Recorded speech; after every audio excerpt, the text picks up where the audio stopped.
Hello everybody and welcome back to Chaotic Neutral Games with our D&D 5th edition campaign, The Benefactor.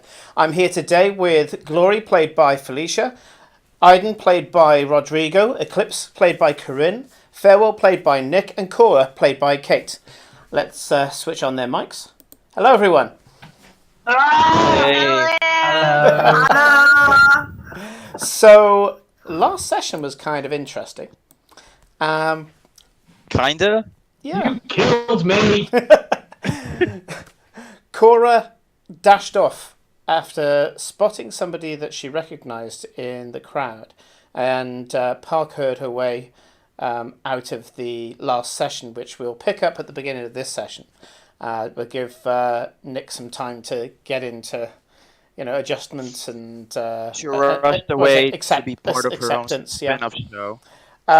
However, Farewell, Eclipse, Aiden, and Glory went off to the university where they were pursuing various avenues regarding the strange ooze that they found under the city and a couple of other little plot hooks that seemed to be arcane orientated.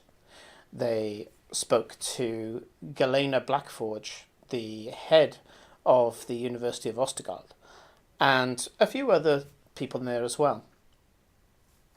Now, in terms of aiding the party, the university was willing to do a few things. First of all, they found out that the name of the person that Farewell saw when he looked past the veil into death was was a scholar called Emlyn, and he was an attendant at the university.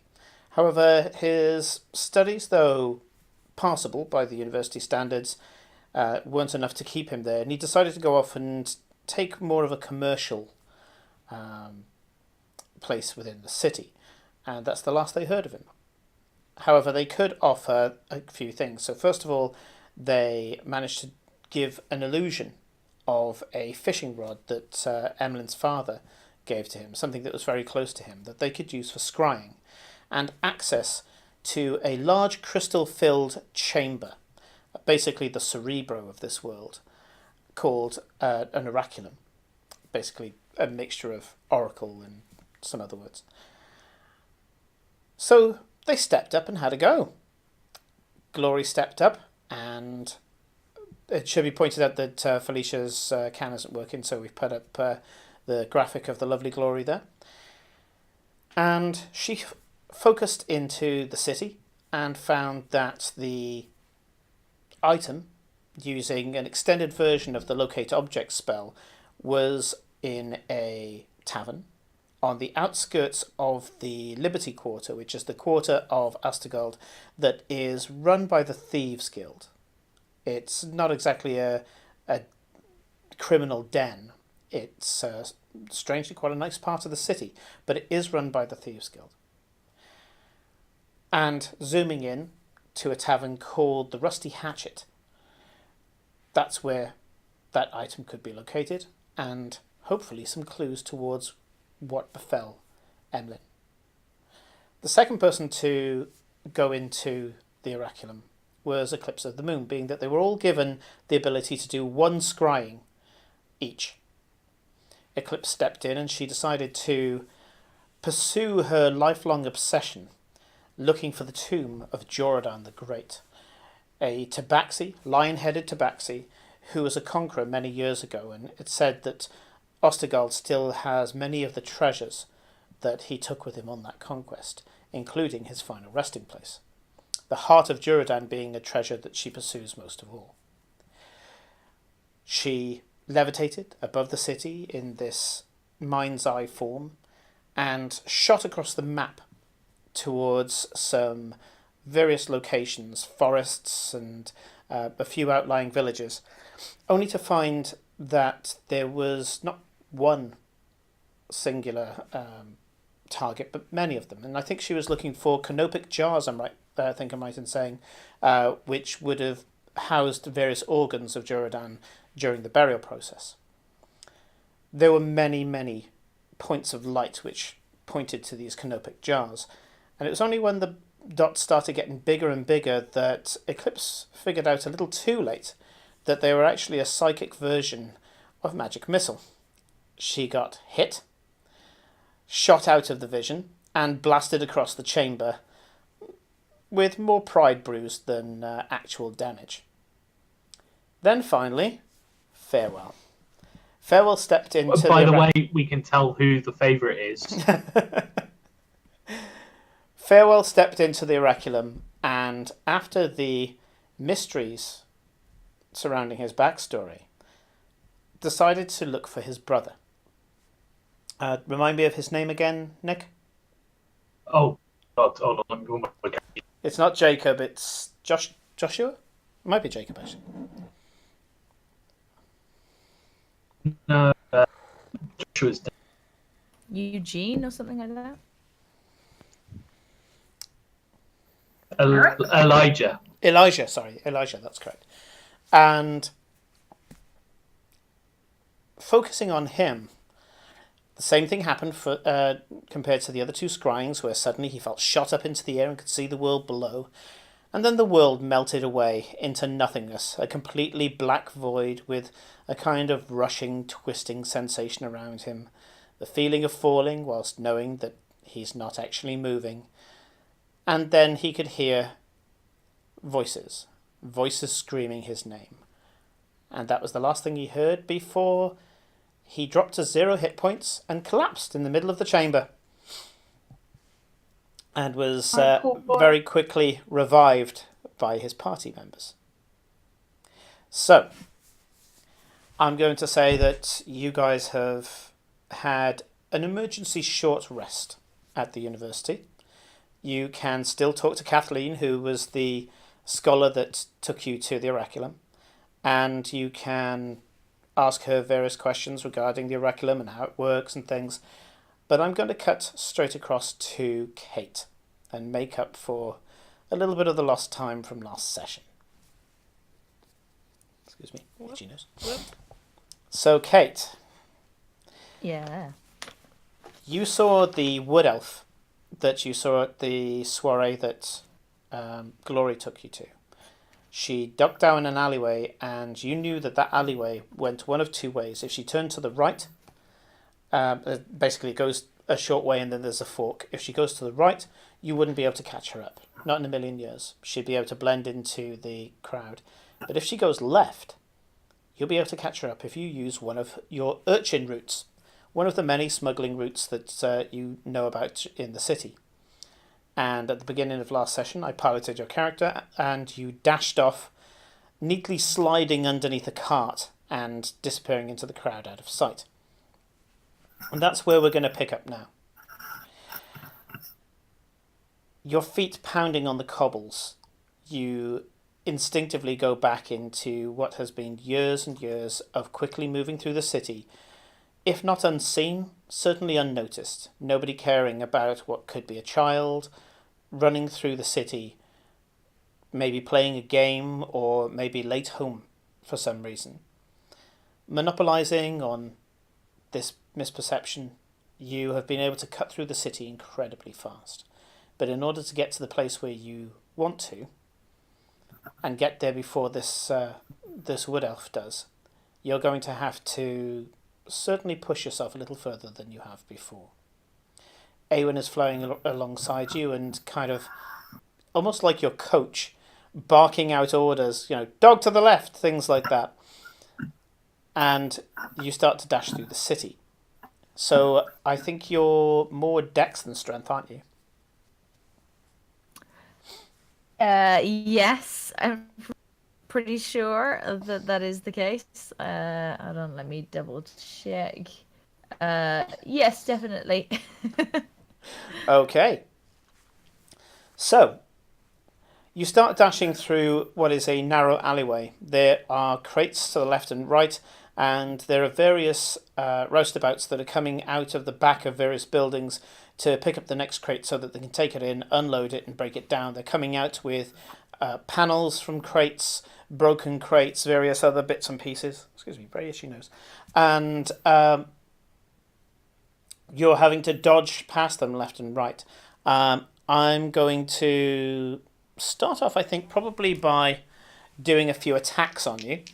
And Oh shit. so, what's your This is why you're not allowed to run off. You missed a session. Let me just attack your character a few times. When we say don't split the party, we fucking mean it. Yeah, that's it. I asked stream not to be stressed out, and what do? I'm just going to attack you. So Go on then. these Hit aren't attacks as you would expect. These are people swinging round boxes and crates and things like that. So they're blind attacks, effectively. Okay. So what I would like you to do is make a choice. I'm going to give you 4 attacks. There are 4 roustabouts that aren't watching what they're doing, and you can have 2 choices: dodge or dash. Okay. So dodging will, of course, give me disadvantage on the roll. If you get hit, you'll obviously be slowed. In order to undo one of your hits, you'll have to dash, which means I don't have disadvantage on the next throw. Okay? Does that make sense? So Just about. for the first one, do you want to get ahead and dash, or do you want to go through safely and dodge? So I've split up from the wood elf, and I'm trying to get where I think she's heading. Right? You're heading her off at the pass based on your knowledge of the city, yeah. Then first one will be dash. Okay, first one's going to be a dash. What's your AC? Sorry, I don't have my phone. 22. It's a pain in the ass. Thank you. What did you do? No, my armor class is 13. Yeah, you haven't got plate say mail. that. Oops. Right. So you try to get past the first roustabout, and as you do so, he swings this large barrel around and clips you in the side. You take 2 points of bashing damage, and you have been not keyword slowed, but it's certainly slowed down your dash. You dashed, but he did slow you down a little bit, so you're still breaking even at the moment. Next one, would you like? It's 2 points down. Doesn't she have to roll to see if she's got a concussion? No, it's buffeted. That's all it is. It's just buffeted. So, would you like to dodge or dash on the next one?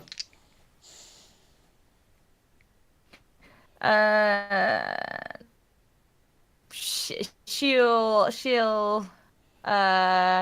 dash again.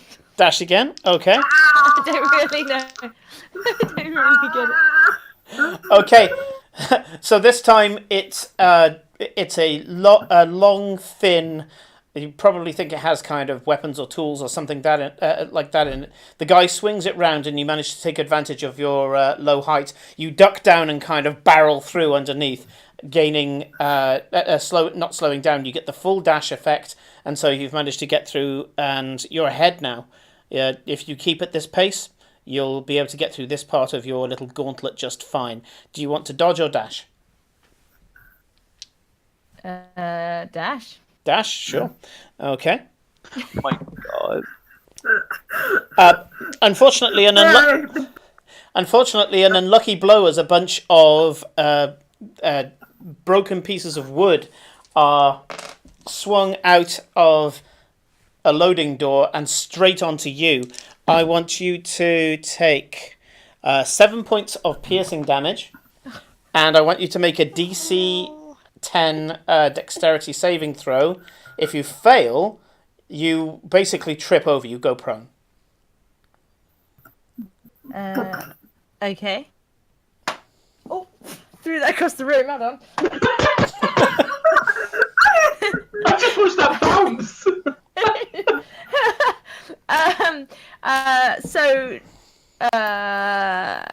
What was this I was doing? A Dexterity saving throw DC 10. Oh, a dex save. Oh well, yeah. I rolled a 19 and I got a +2 on the save. 21. Okay, despite getting several shards in your left leg, you manage to kind of get through the pain and nimbly dance over all the broken wood that's just been thrown unceremoniously at you and the floor, and you get past this one without too much of a problem.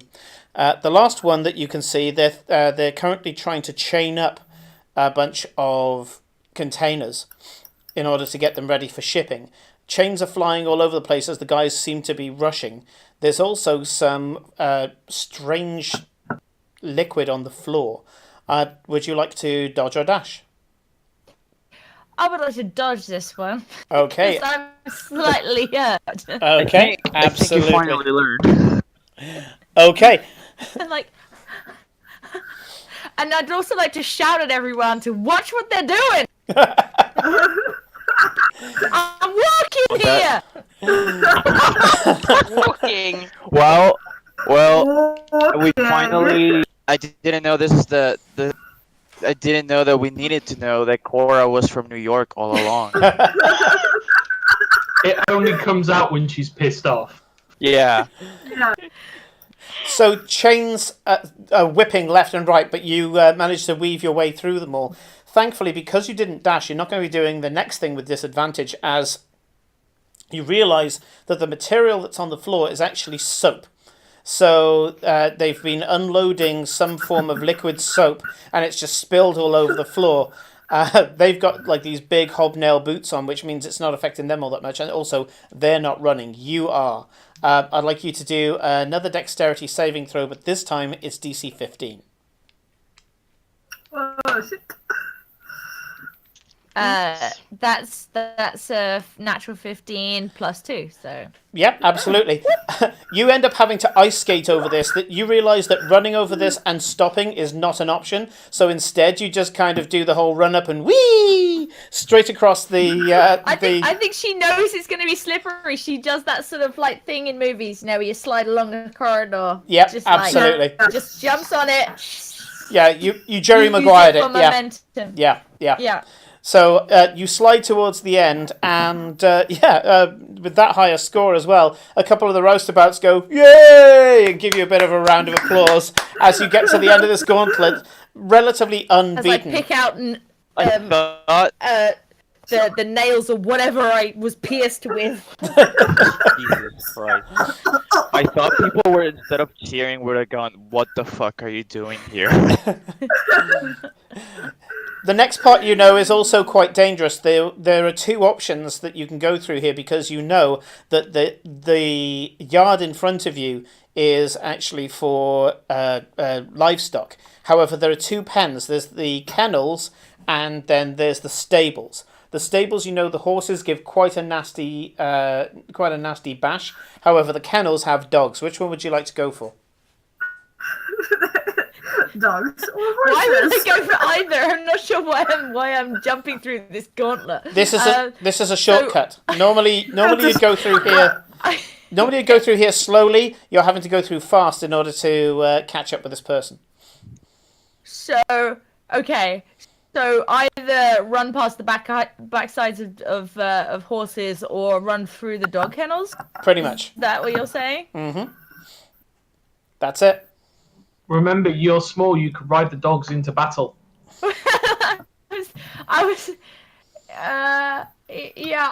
think I will. I'm gonna attempt to leap over into the dog kennel, but like jump on top of them, like across the backs and out the other side.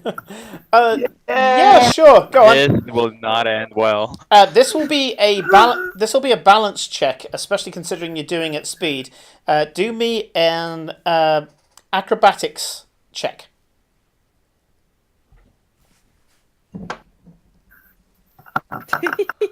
Oh, is that a good giggle?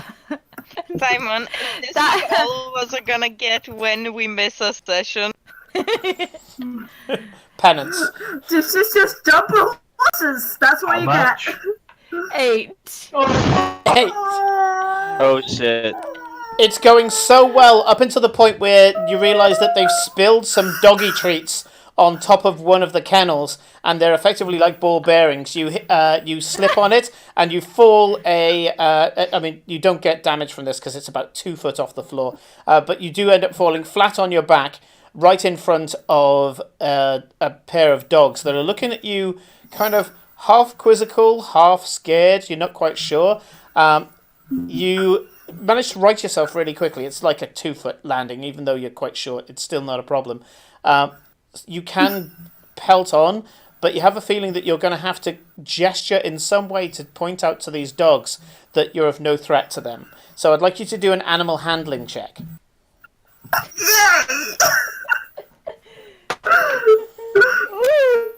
Ooh.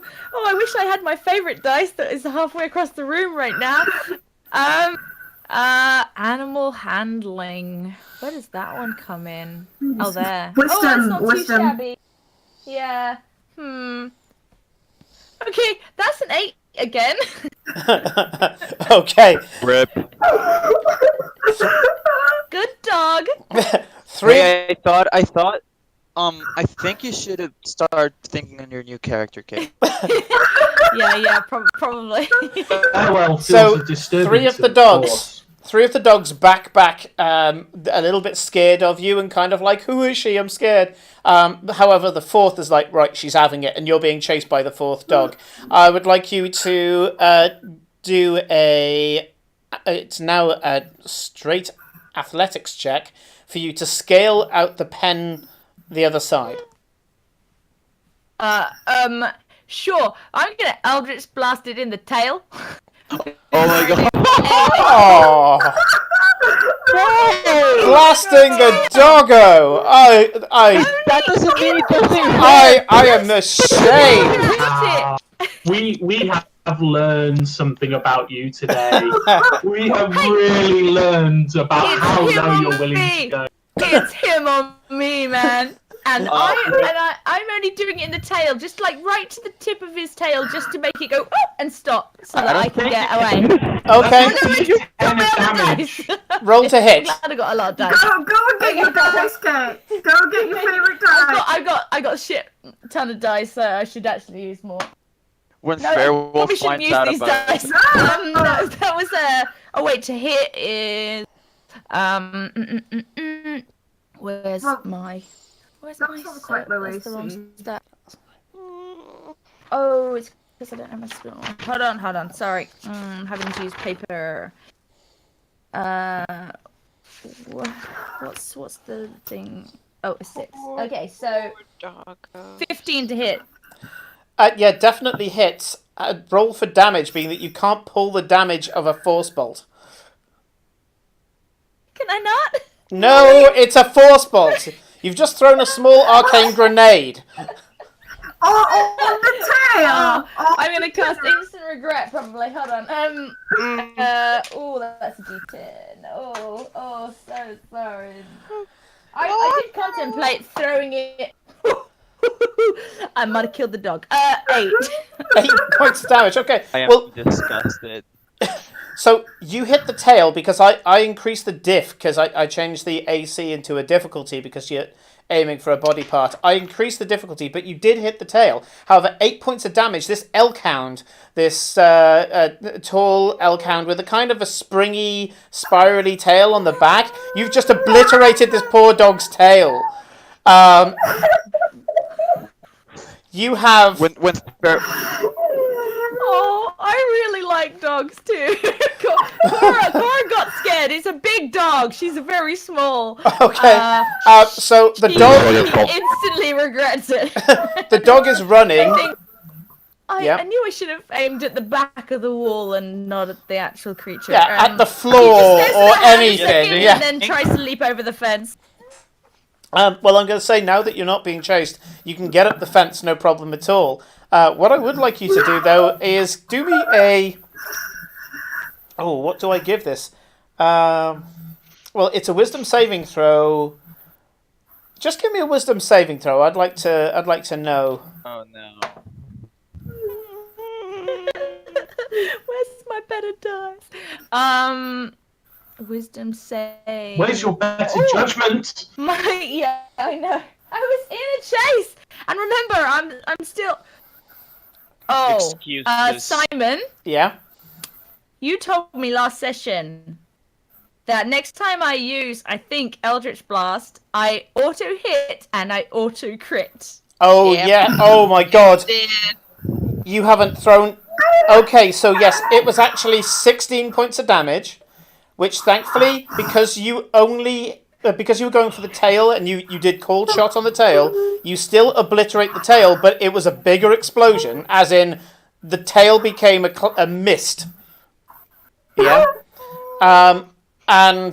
So that much has happened. So that doesn't really change the scene all that much. Give me your wisdom saving throw number, please. 11.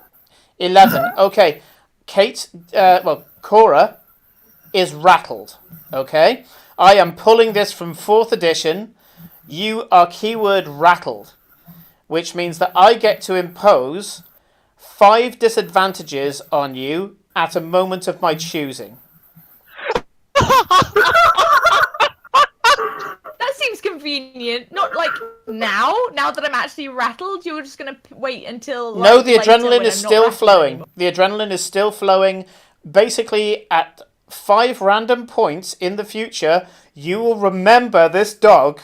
You will be horrified, and it will distract you from something you're doing. That's fair enough. I think Okay. that works perfectly for the RP. I'm liking it. Yeah, and I wasn't. Ordinarily, I'd get somebody to roll for alignment at this point, but I think it was the heat of the moment. I'm going to give you auto regret. I shot at the dog's tail. It was him on me. You said he was coming after me. You didn't need to shoot the dog at all! You invaded his After me. You invaded his family.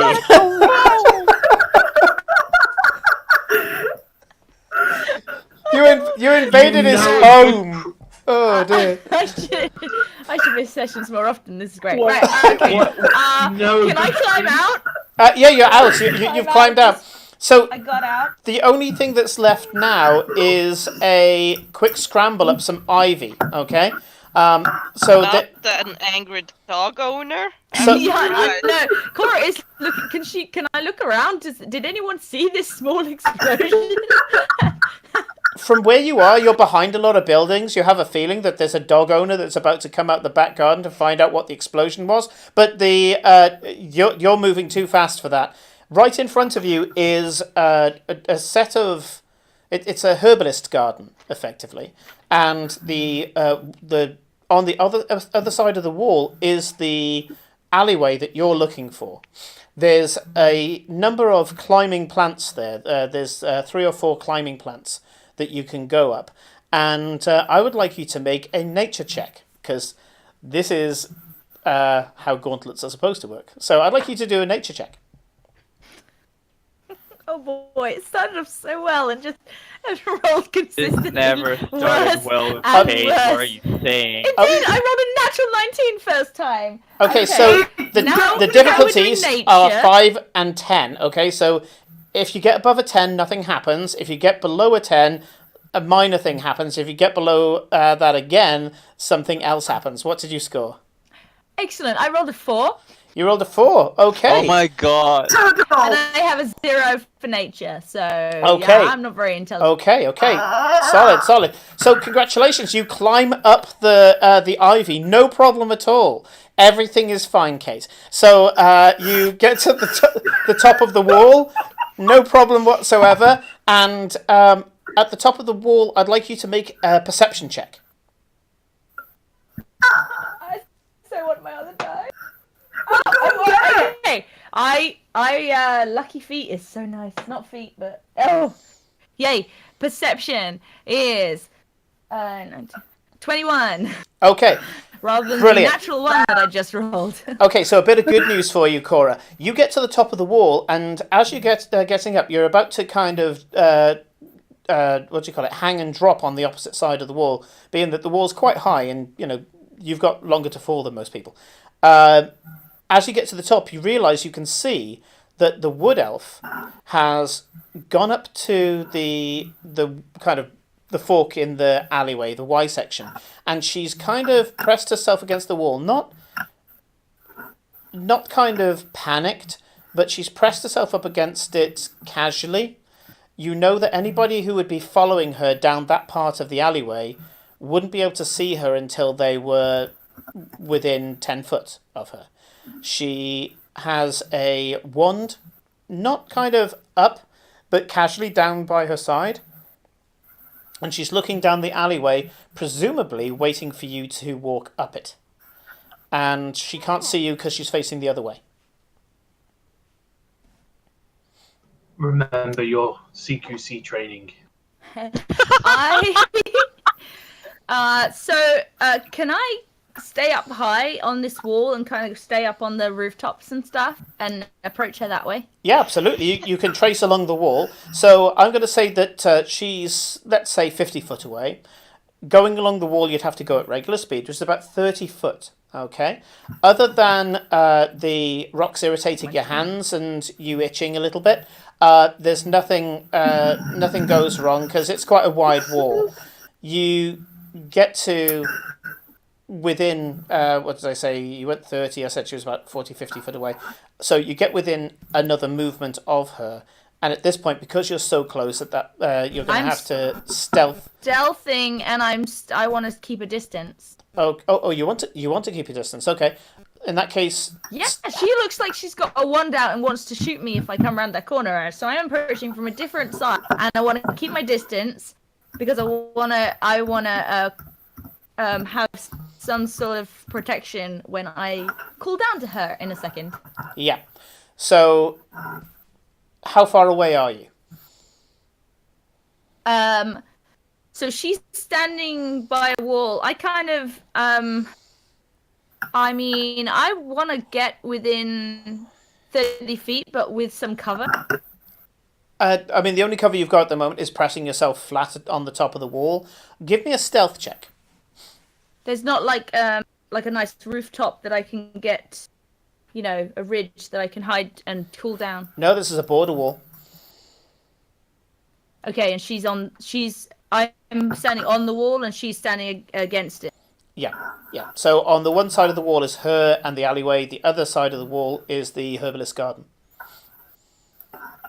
Okay. You know what? I will lower myself down, and I want to sort of stealth along from behind her essentially, but I will stay like 40 feet away or Okay. 35 feet away and just lean up against the wall looking at her because she's looking that way, right? So I want to kind of come up behind her. Sure. But not like Okay.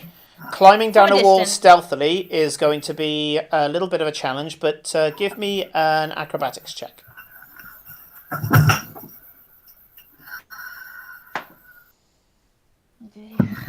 My blue dice. Acrobatics. 8. You do really well until you're about 2 foot off the ground, and you put your foot down on a brick that you think is absolutely perfect, and you kind of feel it out with your toes and things, and say, "Yep, there's no moss or anything. It doesn't feel loose." And just as you put your full weight on it, the brick crumbles. It's a really old brick, and it's the face of it just sloughs off, and you kind of scuff yourself down the wall, losing another half a foot. And as you do so, she turns around and she's looking at you, but she doesn't point the wand at you. She raises it like for a second, and then brings it back down by her side, and she says, "Who are you?" Cora, who are you? You can call me Lysandra. Okay. What's Who's the wand for? What is a wand usually for? What's your interest in Ola Soraka? I was going to ask you the same thing. Why? Are you some bodyguard of hers, some protector? Not really. No. Then answer my question. If I you had saw nothing you to at the hide. ball. Did you see me? I did. Well, In a manner of speaking, I saw you. Yes. Okay. Well, I saw you, and you were giving her worse evils than I think I was. So maybe we have something in common. Evils. I'm sorry. I don't know how that word is applied in. You were scowling at her. You looked a little pissed. Oh, Kind of how you maybe look at me right now. I'm not sure. no. She's looking at you quizzically, but and cautiously. She's kind of very tentative about it all. She says, "Okay, so you have reason to be angry at her former employee." Mm-hmm. Yeah, you could say that. Okay. I apologize if I'm having trouble with your language. I'm not accustomed to speaking this what you call the common tongue. What do you speak? I speak the language of my people, the language of the elves. Well, I know a tiny amount. If you want to try that. I think best that we speak plainly and in your language. Well, that's halfling, so I don't think you speak that. No, only There you go. Elven and Sylvan, for the most part. Do you know something? Do me a survival check, Cora. This, How you ladies survived and this gentlemen, by the situation? way, is how our halfling flirts. Yes. We can't all be glory. Oh man, 11. 11. Yeah, Holy shit. you do notice that there's quite a lot of insects on this wall. You kind of step away from it because they're kind of swarming all over the place. It's not so much that the wall is obscured by insects, but you do notice there's quite a few of them on there. Probably would have been best that you didn't climb down this particular section of wall. So, This if particular is this particular section worse for insects? Does it look like they're it's worse. Yeah, beetles is this where, and various where other is bits. this? They're near her or there's what did you say? There's about 30 foot between you. yeah. Yeah, So the insects seem to be in the 30 foot between you. They're mostly in the 20 foot nearest her, but you do notice they're quite close to you. They're coming closer. right.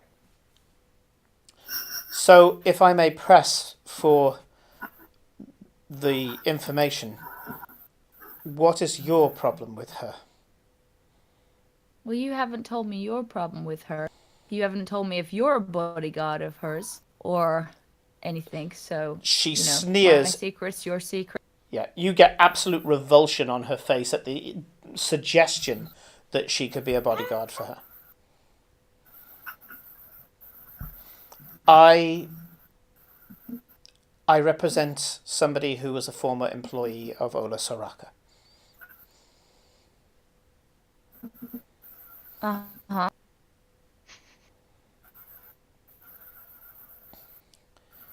Who? That, unfortunately, I cannot tell you. I am bound to secrecy, as per a contract. Give me an insight check. Oh, bloody hell. I'm so glad I'm a halfling. Dice jail. Dice jail. No, because I'm a halfling, it's okay. Insight, did you say? Insight, yeah. Sorry, so bad at maths. 18. 18, yeah. She is not employed by anybody. She has no contract. When she says You it, cut it's out. She's not employed by anybody. there is no contract. She's bullshitting. Oh, okay.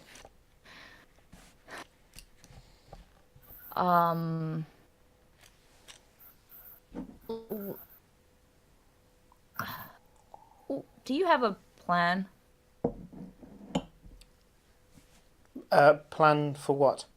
She's looking guilty. She's looking guilty as in she's just been rumbled. Well, I mean,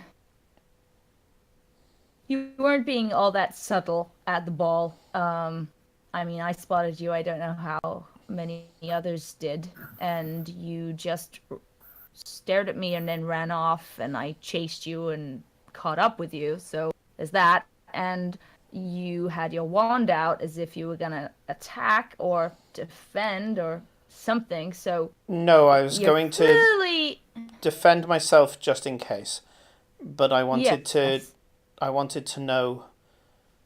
I wanted to know if there was somebody else that. Well, I know there's other people in the city who hate Ola Soraka. I mean, she's a bloody slave driver, amongst other things. But I just wanted to make sure that you were on the level. Well,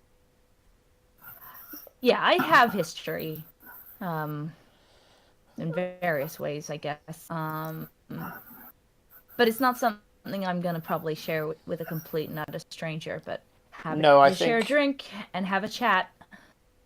I think that's for the best. Sure, but Probably best to feel each other out, I suppose, and see whether or not we can trust each other and have common purpose. If you indeed have these issues with her, then I think I may have found an ally, but I don't want my hopes to be raised so quickly. She puts the wand away hastily, and she scratches her nose. But as she does so, you can tell she says something into her hand, and all of the insects just go swarming up the wall away from you. nice trick. I'm good at looking at places. It's kind of what I do. Although I've not had to employ my skills in the city before. I'm from Sylvanas. She refers to the country that is to the south of South Vardencourt and is around about, I'd say about 2 weeks hard ride to the south of Ostergold. And no, actually, sorry, it's closer to 2 months to get into to get in there properly, because you've got a lot of forest in the way. But if it was straight roads, you'd be able to do it in a couple of weeks. But yeah, she refers to the country to the south. She's clearly come into this country from her own. How? I mean, I don't know much outside this city, but so I don't know quite how far her reach goes. If you're not from here, and why are you here, then? Let's get that drink. Okay. I kind of abandoned my friends who might worry, but You can call us. yeah.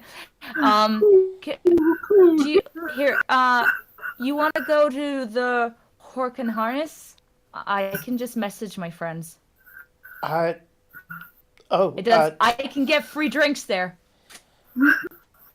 She shrugs as if to say, well, that's as good a reason as any. She was going to ask why this specific pub, but free drinks. She kind of shrugs her shoulders and off she goes.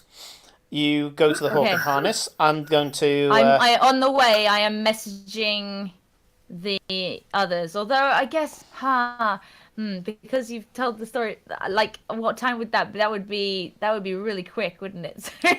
So, I guess, we could backtrack and say that I messaged them while they were reading books.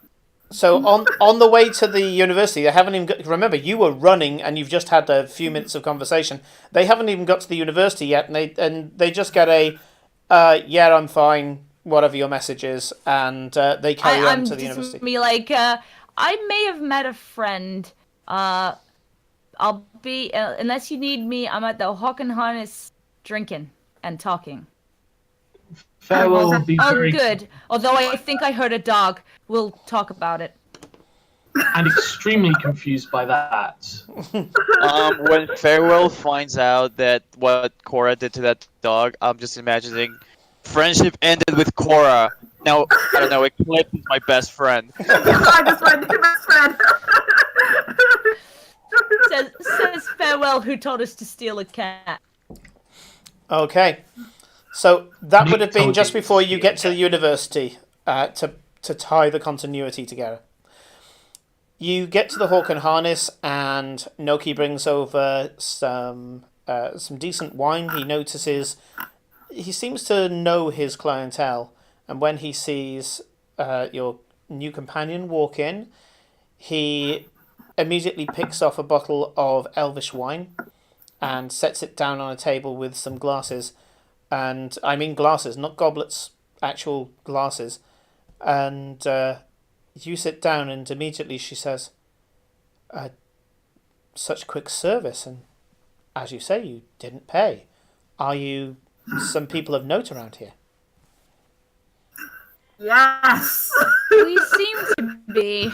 It's all very sudden, but it's kind of, well, okay, this is probably so hard to know. It's kind of all part of the it's good to have contact, shall we say, especially when going after information from people high up. If you're already with people who are high up, it's easier, right? Her shoulders slump. And I'll just reveal the, like, it's kind of secretly, but I'll reveal the symbol of Miss Green She looks at it, to her. not recognizing it at all, which shows that she hasn't been in the city long. She looks at it and just kind of shrugs as if to say, okay, and then her shoulders drop and she says, I've been doing this all wrong. You're right, I have no connections in the city. I didn't know who to trust, so I bribed people to get into that party because I found out she was going to be there. And I had to bribe people in order to find out that she was going to be there. I spent a lot of money and I've only been here 3 days. Oh, wow. When was the party? Was it like 2 days ago? Jesus. It feels like forever ago. Well, to be honest, it's impossible to know what approach is the right approach. I mean, you can do things more on the fly, whereas I think I'm being potentially watched at all times, so... She gives a little laugh on the fly and says, so, I guess I'm not going to get much out of you unless I tell a little myself. The person was a family member, and we suspect that Ola Soraka killed her.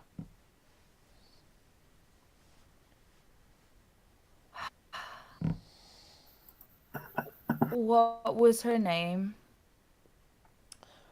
Wait, how long ago? When, what, Her name was God damn Karis. it. Okay.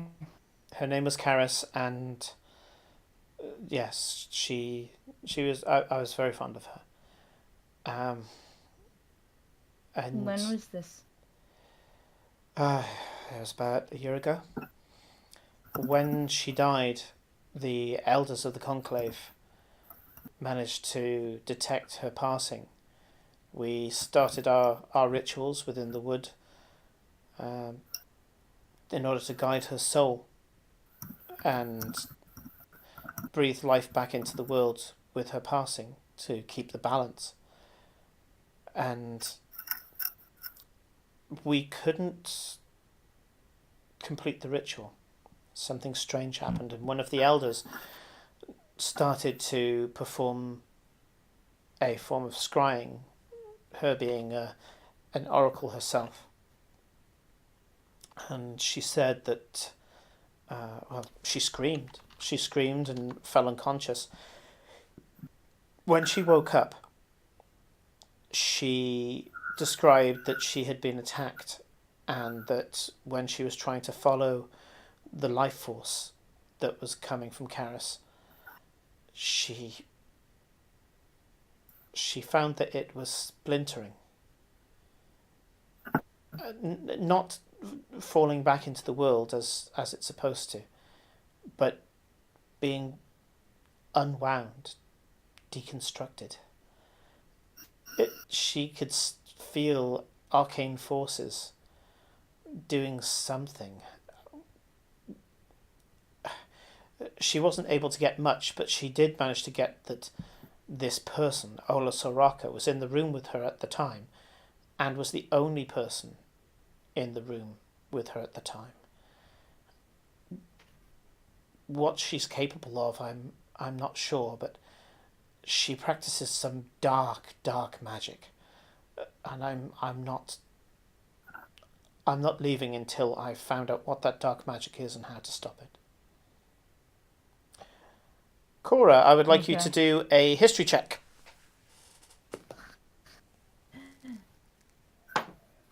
Get your nice dice. I know. If I had detachable headphones, it would be so much easier. Oh, history. Okay. Well, 12. Okay, it was only DC 10. You remember that Ola Soraka is first. I mean, she was a miner herself once. Rose through the ranks. You know that she's got some charm magic. You have a feeling that she has some bardic abilities. But for the most part, she's just imposing, boorish. Yeah, just a bit of a business bully. But you've never really credited her with enough academia or interest in academia to be able to practice dark magic. Unless, of course, she has come about her powers in the same way that you came about yours. You cut out, but I guessed what you would say.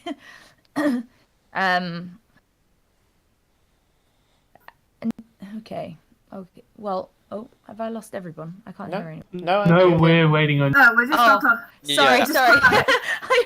We're just not saying anything. No, it's cool. We're enthralled. And you could tell that she was the only one there, but I mean, I don't know all that well. Yes, she was an employee, but I didn't think she had that sort of magic. I mean, maybe charm and the odd thing, but I don't know. I mean, we know with news some to me. certainty that Ola was the only person in the room with her at the time. Well, Ooh, that just blood makes magic, her more ooh. dangerous, I guess. There's a meta pigeon. Good. But blood magic, the thing you found with the Oh, yeah. obsidian. I mean, I don't know why that wouldn't come up in this sort of conversation, though. But No, but I'm thinking if I don't know how much I'm allowed to say, but essentially, if she doesn't have that type of magic without assistance from other sources. sure. Look, I had no plans to rush in with any things. What happened with me, well, yeah, I have. I mean, throughout my life, Ola's been a part of it in some sense or another. My whole family's involved in a sense. Look, but there was something with me a year ago as well, which is why I asked who you were talking about, but it's not the same person. But I wonder if it was the same time. Anyway, I don't think you should rush in, especially if you say she's got this sort of magic. I doubt there's something you can do on your own. Learn more. I will try to. I mean, there is a lot of shit going on in this city, and there always has been. And maybe as we start to learn more, we can figure out how to clean it up a bit, shall we say. I think we should meet up again. if I can just finish on one question, what is it exactly that you did it for Ola Soraka? That's a very good question. Simon, what did I do for Ola? Your backstory. This part was something that I did give. I don't know what I specifically did. I You worked. you moved items for Ola in and out of the city and to between the mine and the local trade routes, and you Okay, so that's mostly ferrying things back and forth, keeping them safe, that sort of thing. pretty much, yeah. So Cool. you were a bit of a wayfinder, effectively. So instead of sneaking things in and out of the city, you did a similar thing for Ola Soraka. Less underhand because she was able to get away with pretty much anything, but to avoid being attacked by bandits and things like that, you would scout out new and obscured routes to be able to get consignments from mine to the points where it'd be picked up by caravans. Okay. So I kind of relay the sort of traveling caravans back and forth and Yeah. And it things to and- specify as well, I think it's probably relevant to say this now, is that you didn't get these routes for the big stuff like ore. Nobody gives a damn about that. But in every mine you find gemstones. So you would have ways of getting those gemstones safely back to the city or elsewhere, and you had both you and I'm trying to remember her name. Enola. Enola, yes. Both you and Enola were very good at being roguish types, and Enola was a rogue, effectively an arcane trickster, and she was able to move quickly, use guile, use misdirection to make sure that you got through. And she was a good fast talker as well. She's very charismatic, as are you, and Right. you were able to just kind of talk to whoever, the local scallies and things, and talk them down. Use a bit of Freetown savvy to make sure that you got to the city without the boxes being investigated or stolen. They were always the small stuff, so you know it was expensive, but you never saw the stuff that was inside. Yeah, I figured we never really knew necessarily what was in the boxes, so that last occasion, who knows what was in them. Yeah. So the event that So I went think- off that got Enola killed is you got attacked, and when you got attacked, you assumed that somebody was trying to rob the consignment that you were getting back to the city. Yes. Well, yes, until I learnt more. But okay. Cool. Well, I will basically let her know that that it was that kind of back and forth. Okay. Karis was an enchanter. I was kind of surprised to see that she was in a mine. Maybe she was looking for magically active ores. I mean, she was very good at detecting magic of all kinds. Would I have would I know the name Karis? Would I know who this person maybe was if they worked for Ola? Would I have met them? Karis, Cariadwin, Caddy, are all elven names. They're actually Welsh, but they're all elven names to you. And you know that because you do get people who come from Sylvania or their family come from Sylvania, it's not a common name, but you have heard it before. But I don't remember an employee from that time. None that was you would have called met, Karis. no. I mean, you remember seeing the odd wood elf even at the mine, and some that were in robes that could have been her maybe, but you were never introduced to somebody called Karis. I mean, when you got to the mine, you were in the workers' canteen with everybody else. You didn't muck in with the upper echelons of the mine. So just to clarify, Lysandra was just saying that Karis was at the mine, mostly working at the mine. Mm-hmm. And that's where she was when she was in theory killed. Yep. Okay. An Okay. enchanter. Okay. So we're going to leave that there, and I'll say that the rest of the time I'm going without you having to do rolls or anything. I think you've made the right noises to Lysandra. I'm going to say that she tentatively trusts you now, and she tells you where she's staying, and you can arrange by a messenger to meet up with her at a later date if you wish, either yourself or the entire party, if you want to pursue this any further. Cool. Okay, cool. Yep. Which, after a couple of hours of, well, okay, I'm going to say it's quite a few hours because they do some research. It's about 3 or 4 hours. I mean, I have something that I could do in that time, not to take up more time from No, the no, group, no. but Yeah, just go to for it. say what I could just say what I do for that time, Mm-hmm. to give that thing.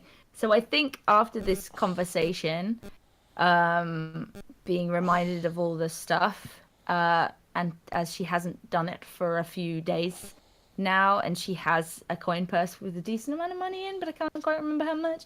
I'm really bad at keeping track of it. But Cora is going to wander back to Freetown, and she is going to probably, like, slightly stealthily, and probably no, maybe not disguised, but she is going to kind of hang around on the rooftops and spy on the gatherals. I mean, when I say spy, I mean like watch and observe and keep her eye out, and at an opportune moment will probably disguise self as a little halfling, little kid, and go and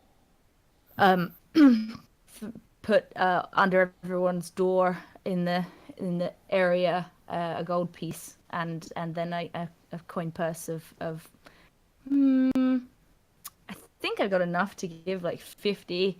Or is that, maybe that's going to be too like life changing, like 25 gold to the household, Okay. and then run off. So you do notice that at one point the mother of the Gatherall family comes out, and she gives a basket full of wrapped items to what's the younger sister's name? The very young Bree. Yeah, that's it. The youngest. The youngest, who is Bree. how old is Bree now? That is a good question. I don't think I figured that out. So let's say Bree's pretty young. Let's say she is 12. Would that work? 12 is good. Yeah. So she gives Bree a basket. There's little wrapped packages inside the basket, and she hands her a piece of paper as well. You notice, probably with a little bit of sentimentality, that Bree scrunches up her face and reads the note that she has, and then, still holding the note out so she's still reading it, she strides off confidently down the street with the basket under her arm. She's going on errands, giving out various little bits and pieces. As she walks down the street, even though Freetown has got a lot of people who are down on their luck, Bree does get a lot of people calling out to her and saying hello. It's quite friendly. Most of these folk are rough folk. They're people down on their luck, but they've got a sense of pride and unity. And as Bree walks off, the mother ends up turning around to one of the neighbours, who comes up and says something along the lines of, "Oh, look, all grown now." And she's like, yeah, and she's helping out. And that kind of thing. You can't hear it word for word. And they chat for a little while. The neighbour goes off to carry on finishing a fishing net that's just outside the house. That they're just sat on a barrel outside the house, and the mother of the family just tends to look around at first and then looks into the sky. Just looks up at the sky for a bit, and then just kind of dusts off her hands and walks back into the house, clearly ready to do the next batch of baking, being that that's how she makes her money. Once the street looks fairly empty, you do as you say. You go around doing your little Santa Claus impression and slipping the gold under people's doors and generally being stealthy. So, by the time you get Ninja. back, the party's there, but I'm going to cut across them very briefly to the university.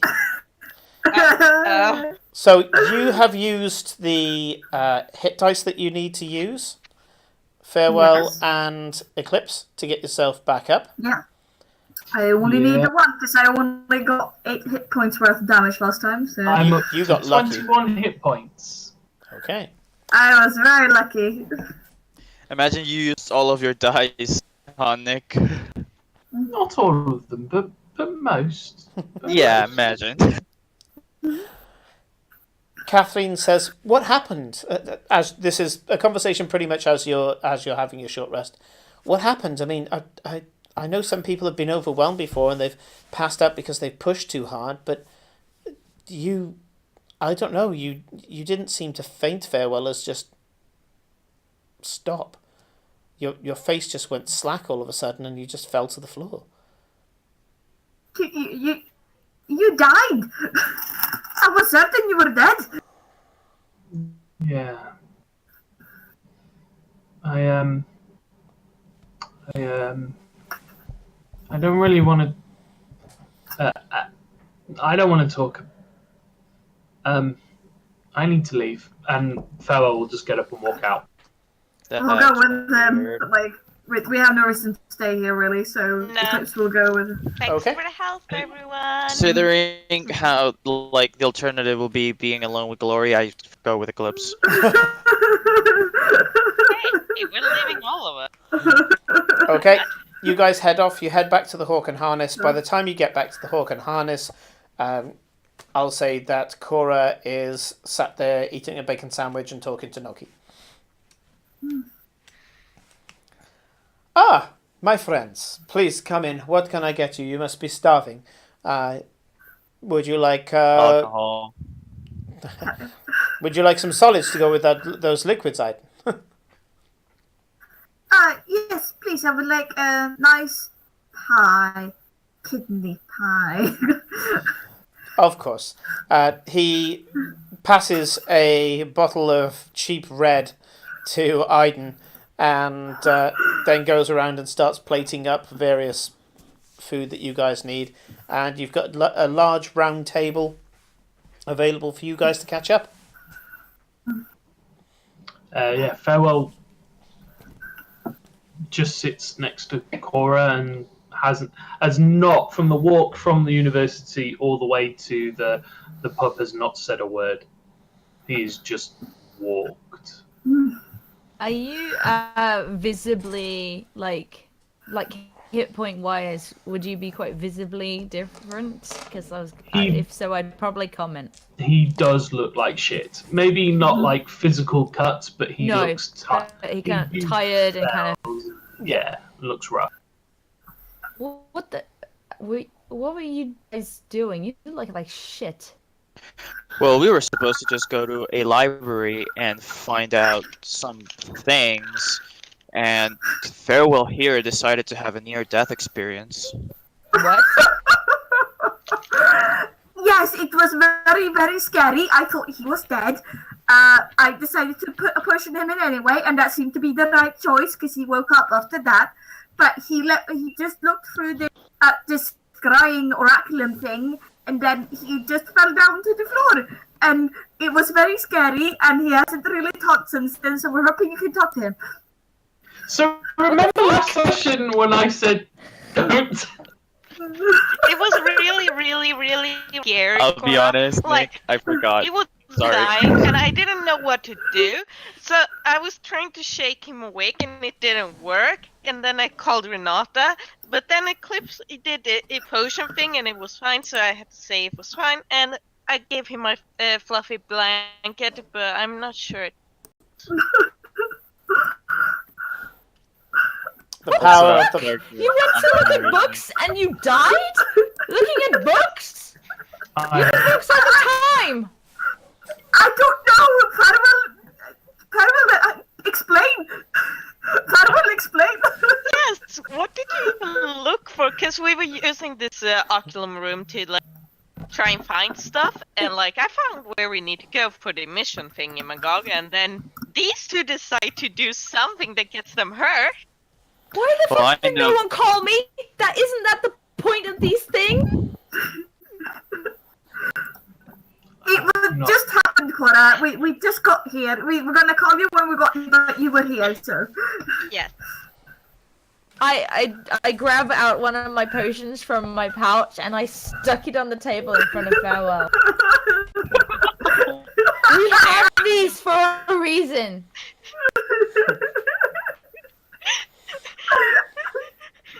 Yeah, but it was an instant thing. Yeah, to be fair, whatever he did had him had him collapse immediately. He didn't even have the chance to get a healing potion in. I have not had a good afternoon. Yeah, you can fucking say that. What did you do? Farewell, what did you do? Something really, really stupid. I mean, that's what we get paid for, right? Yeah, No, we kind of do this- stupid things all the time. This is the bad kind of stupid. This is Right. Extra bad, No- like. Noki that's walks up to the when table what and we says. normally do bad. Noki. Noki walks up to the table and says, "Oh, so there are different types of stupid now." He puts down the food and says, "Don't forget that. Don't forget that Tristane, His Grace, would like for you to stop by at some point. Maybe that's a less dangerous pursuit than You say than that. books."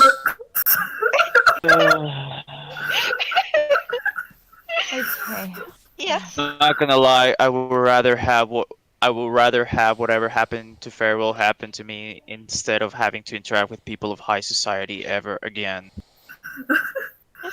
What did you that actually bad. do, Farewell? Why did you do something so bad?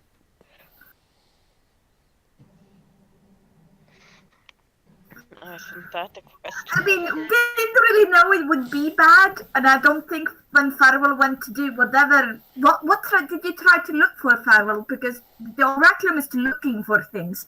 So what did you try to look for, Farewell? No.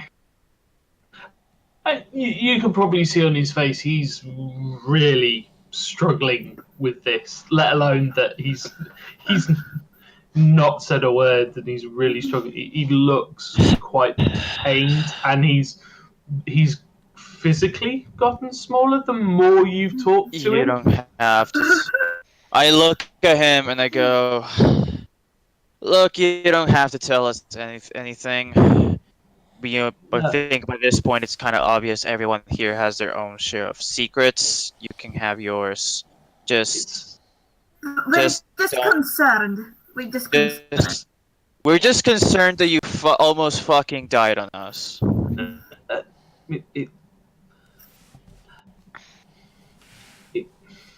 It's not so much that it's secret, it's more Too personal. hard. There. Fair. Take your time. I looked for my brother. Oh. Okay.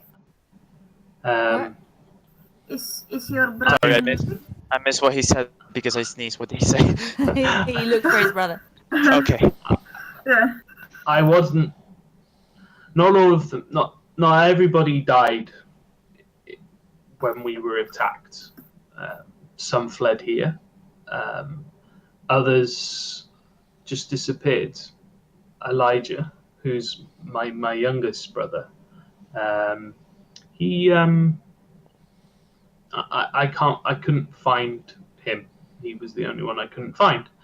And I'd heard that people like me, Genasi's, had shown up here. So I came here and thought maybe I'd get lucky, and I never ever found hide nor hair of him. And those that I could find were mostly people I knew, some I didn't. And I thought, hey, it's scries, and how often do you get to use something that can scry for you? And I looked at something, and something looked back, and all I could hear was screams, and I felt spread like thin paper pulled in many directions deep below the city. At least I think it's below the city. It felt like nothing, like a void. It was pure absence. And then the next thing I remember, I've got a pink blanket wrapped around me, a potion being rammed down my neck, and I was back in the university. After Farewell finished talking, I kind of awkwardly gave him a pat on the back, trying to comfort him, and I say, "You should probably get some rest." Aiden only. I would like you to make an intelligence check with proficiency with advantage. Oof. Ooh, hell yeah. The big oof. Okay. Plus proficiency, huh? Mm-hmm. Where's... And Okay. intelligence, whatever your intelligence is. Oh, yeah. So, 18. 18. It's a good score. So, Sure is. something that Farewell mentioned in that description just really kicks off your undead sense. Something necromantic. You can't quite place your finger on it. You heard hundreds of tales from your family back in the hunting days. And something is feeling oddly familiar. What you really need to do is get hold of some Canelm books. So what? Hold of what? What you really need to do is get hold of some Canelm books, as in some of the journals of the Canelm family. Ooh. Ooh. I smell backstory. You think? You get some rest. We have things to do. And when I realized that, Simon, I mean, I'm always drinking, right? But I straight up drink like probably half the bottle of wine I have. When I made that realization, I just like chug like half the bottle. Okay. I know you drink a lot, but is everything alright? Yeah, everything's a-okay, perfect. I'm just stressed out that Farewell here almost fucking died. Do I believe him? Yeah, I'm gonna have to agree. Even as pleased as Farewell and as sad as he is, even he's like, "You fucking what?" Do I Hey man, hey man, I'm just so distraught. Glug, glug, glug, glug, glug. I genuinely care about you. Farewell doesn't doubt that. It's just even part of him's like, "Okay, this is new." You guys know the roles. So, Aiden, if you're telling the truth, roll perception, persuasion. actually- If you're lying, roll deception. Don't tell us which. and both No. Farewell and Eclipse roll initiative. Insight. It's been a long day. Before I roll, then Simon, can I message you a question then? Yeah, Can sure, I, go for it. PM you? Yep. Okay.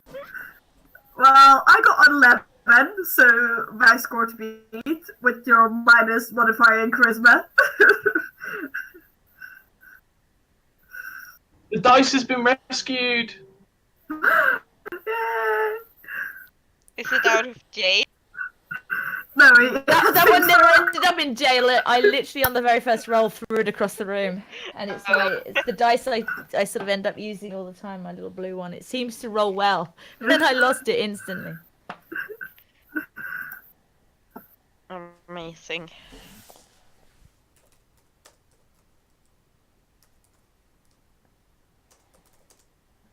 I did, however, roll kind of okay. I got a 16 for mine, so hopefully Alright. I have Rodrigo -1 charisma. it is going to roll poorly. please roll under 11. Okay, so got your reply there, Aiden. 7! Okay. 7. Wait, so what do we find out? Okay, so for a 7, it's difficult to tell, but some elements of what he was saying was true, and some elements. No. So Aiden's got a 7. Yeah, I Yeah, got yeah. a 7. Yeah, Yeah. And the rest of them rolled over. yeah. Yeah. So it's difficult. That what I said was correct. It's difficult to tell. Some elements of what he was saying was true, and some he was holding back on. It's difficult to discern which was which from what he was saying.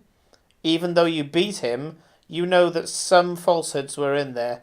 Remember, insight is not a polygraph test. You know that No. you know that he was hiding something, not kind of directly fabricating and manipulating, but he was just hiding part of himself. But there was definite elements of truth in what he was saying. Question. Can... This is gonna be a weird question. Do I know that I got read like a fucking book? If you were trying to sell them something, you feel like you'd probably need to sell it more. But in this case, you can see them kind of slightly wrinkling their brow as if to say, "Hang on, what's he holding back?" I immediately go. I need to go talk something with Noki, so I'll be right back. Sure, you go off and speak to Noki. Right. Oh dear. He confuses me to no end. He And I does his thought- best. Me too. And I thought I was the one that was being difficult this time. You're not being very difficult, Farewell. Not in comparison. Do you? I I'll have take it. some. Does catnip have any effect on genocide? I'm afraid not. No, we're primarily a mostly water-based people. It would be rather strange if it had the same effect. Although I'm surprised it has that much of an effect on you, considering it's usually the smaller variety. She can get her hands on the good it's stuff. Very strange. Yeah, it's very strange, but because we do have so much in similar with other like feline type of creatures, it does have a slight effect on us. It's not as strong as it would be in a typical house cat, but it's still like it's more of a little pick you up. It makes you feel happy rather than get you off your tits. Thank you, by the way, for making me think, okay, what's the legality of catnip in this city? Okay, I think it you and is I should have a 9:30, guys. conversation about your caffeine, sugar, and catnip intake. But wait, doesn't that mean but- that catnip does the same thing as? Because I mean, I've seen some chemicals do similar things on humans. Yeah. There are some Thank questions about that. Thank you. I Thank you gave for- my cats some for cheering me up. catnip and yogurt Easter egg last weekend, and they were fantastic. Anyway, it is 9:30, so we're going to have a short break for 10 minutes, and we'll see you guys on the other side. See you soon.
Welcome back, everybody. Now, as you might be able to see, just below me here, we've got my old friend, the timer, coming back. And it's only got an hour left. I've just told the players that when that timer reaches 0, it is a hard stop. I don't care what scene they're in. It is a hard stop no matter what. So, for the sake of expediency, unless there's anything that you guys would like to do at the Hawk and Harness, you have well, you can do whatever you like, but one of the things you can do is go off to Tristane, who, Yes. as you've been told... We really should do that. Yeah. Very well. I do want to do something. It's pretty quick. It's not going to take a lot of time, but it's Sure, just, sure. I Go do for wanna it. do it, though. Do it, do it. You did want to talk to Noki, didn't you? Yeah, I did want to talk with him. Yeah. Oh, yeah, sure. Yeah. So I go up to him, and I immediately go, okay, first of all, I'm here because I'm trying to get away from that awkward situation. I can understand. And two,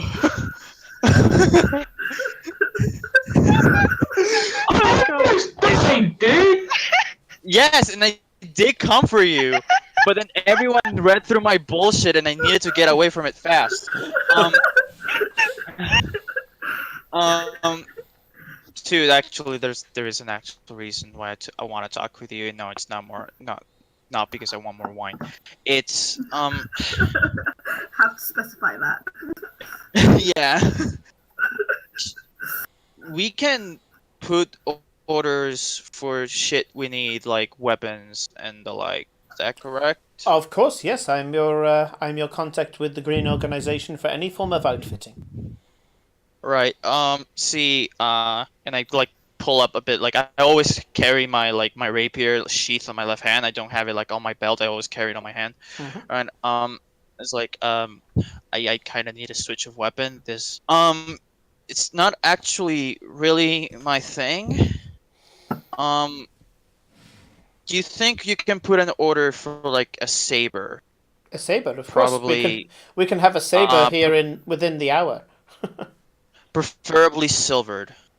Silvered. Probably. I don't. take us- If it'll cost too much, then No, never no, mind. no, I'll not at all. Especially if you think that you might need it, of course. I will of it's course bring you. more- yeah. You will get a silver saber by the end of the day. Thank you. Thank you. Also, I'm gonna stay here a while. I do want more wine. I'm just gonna stay away from them for a little bit. Of course. If you want, we can make chit chat as we do this. He pulls I out don't mind. more cheap red plunk, which is quickly becoming his Iden wine, and pours out some of the wine into a goblet for you. I take a sip. I say, "Oh, tastes like shit. Pour more." I hate it. More, please. Very, very quickly, just to finish off what we were doing before. Yeah. I farewell will turn to Cora and go. I'm sorry I broke my promise. That's okay. It sounds like it wasn't really your fault. Do you think No, you're... Well, was your brother trying to kill you? I hope not, but it's a possibility. I'm more worried that whatever started with my family has now spiraled into, and I look over at Iden, maybe his, maybe this city, what's underneath it, the fact that we had to deal with oozes that eat people from the inside out, the fact that there's a giant tentacle thing that comes out of a pitch black portal that gives rusty chalices to strange lords, which, by the way, is not a valid system for government.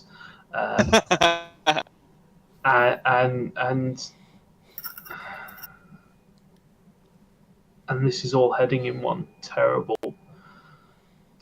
direction, and I can't stop it. It's like this train. I can't stop it. We can. There You a might lot not stronger be able together to, than we but are we apart. can. Yeah.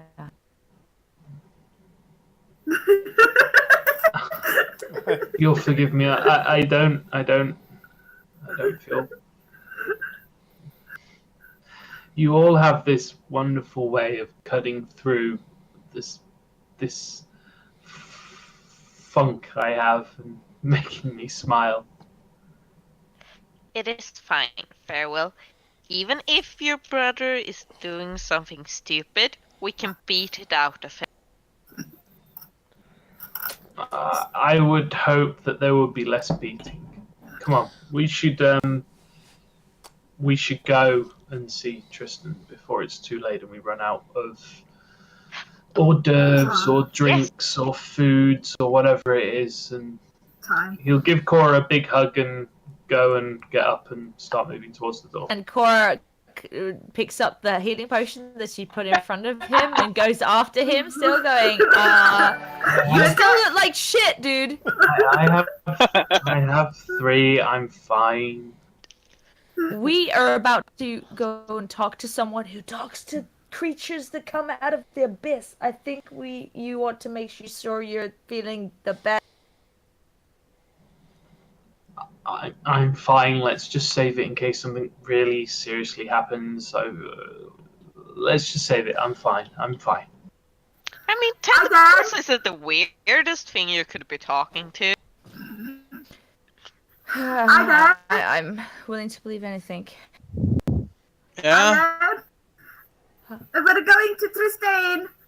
Please come with us. Yeah, stop drinking. We're not talking about that stuff anymore. You're fine. The feelings have stopped. We can now all be cold, unfeeling adventurers who are obsessed with only gold, adventure, and glory that comes with it. Hey, I'm Glory's sure- coming with it. Glory!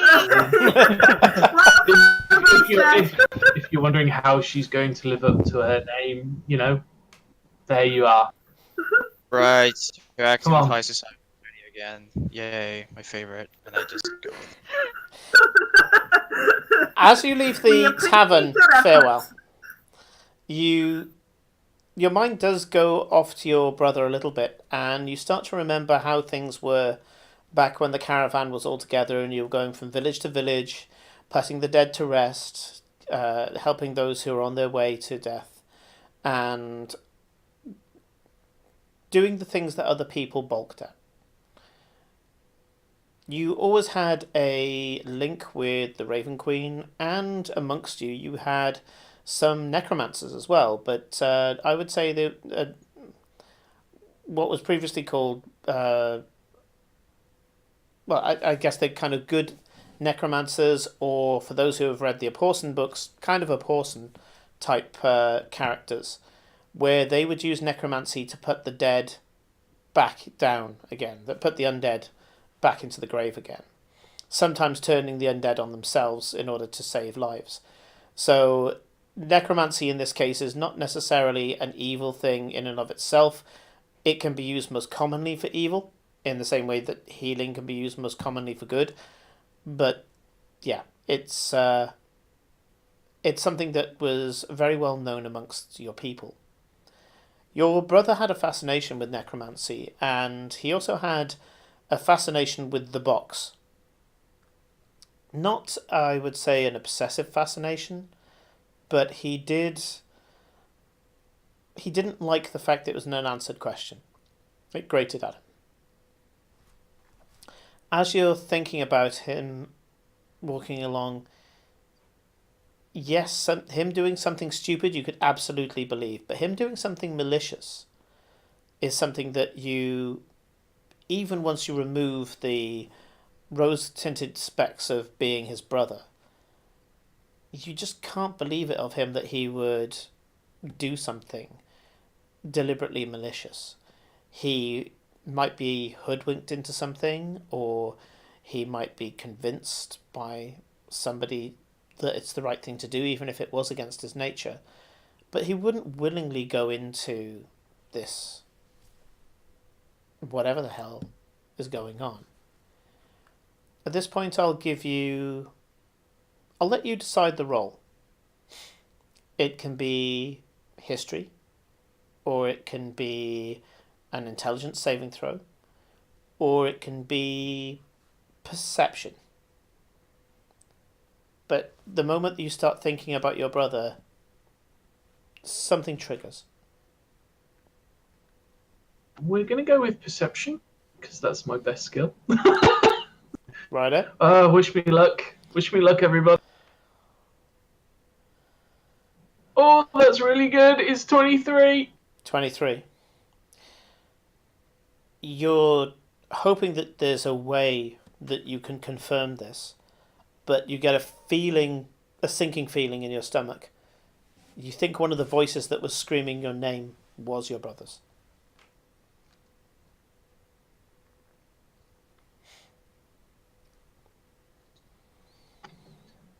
Oh, shit. Wait, I missed that. What did you say, Simon? Farewell thinks that one of the voices that was screaming his name from last episode was his brother's voice. Do you Oof. say "oh shit" in out loud? Yep. What now? I've had a horrible dawning realization. Ever since I woke up, there was a voice. You know when you hear somebody, you haven't heard somebody's voice in so long, and you recognize it, but you don't know where you know it from.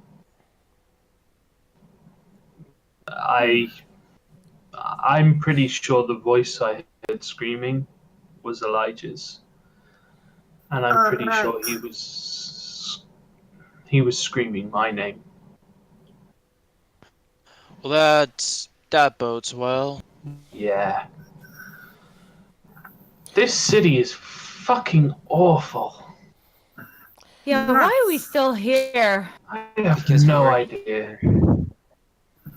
Every day I just think we should just get in my caravan and go somewhere nice that's sunny and warm.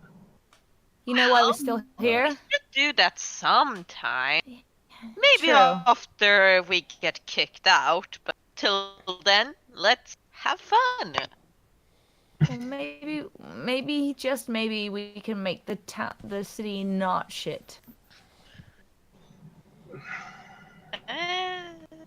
You'll I have think to that be even really powerful for that, and I am talking more powerful than the Duke, and that's gonna be that's some game. We can That talk about plans for revolution later. Right now, I piss off like a little eldritch boy. Okay, well, talking of the Duke, let's go talk to his brother. I think you can do it. Walking and talking. His son. You carry on walking through this. Go on. Well, I was just gonna say to Farrell, did you say that you actually saw that your brother might have been under the city? I got a feeling of falling, like falling into a pit, but I wasn't actually moving. Yeah, I didn't go anywhere. I just had the sensation, and I'm just using down as. It was the only way I could describe it. It was just down in the middle of the city, and that's it. That's all. That's the only way I can. I can describe it. Okay. You walk through the royal quarter, and Farewell, you don't get much else. Only the intonation of them calling your name. It's the intonation of the voices was maybe slightly panicked, not tortured, maybe some fear, bit hard to tell. Certainly desperate, calling you desperately, but not in pain. And yeah, that's pretty much what you get from that. You walk through the city and you get to a quite nice looking townhouse. When you walk up to the kind of front gate of this townhouse, there are a pair of guards outside, and when you walk up, the guards seem to recognise you. You are quite recognisable, and they greet you by name, saying, Are you here to visit Tristane? Sadly, yes. Yes, He we are. he Yes. The guard scowls. Not scowls. Sorry, he kind of wrinkles his brow at the "sadly we are," um, and you do notice that he does. Instead of saying Lord Tristane or whatever, he just says Tristane. You have a feeling this is the personal guard of the Duke's family that you are talking to here. And he says, well, you are expected and you are, of course, welcome. Please, follow me. One of the guard that you're speaking to breaks off. The other one is still at the door. He walks up to the door, presses his hand against it, and you notice a glow appears just on the outline of his fingers as he unlocks the arcane lock on the door. Pushes the door open and ushers you in.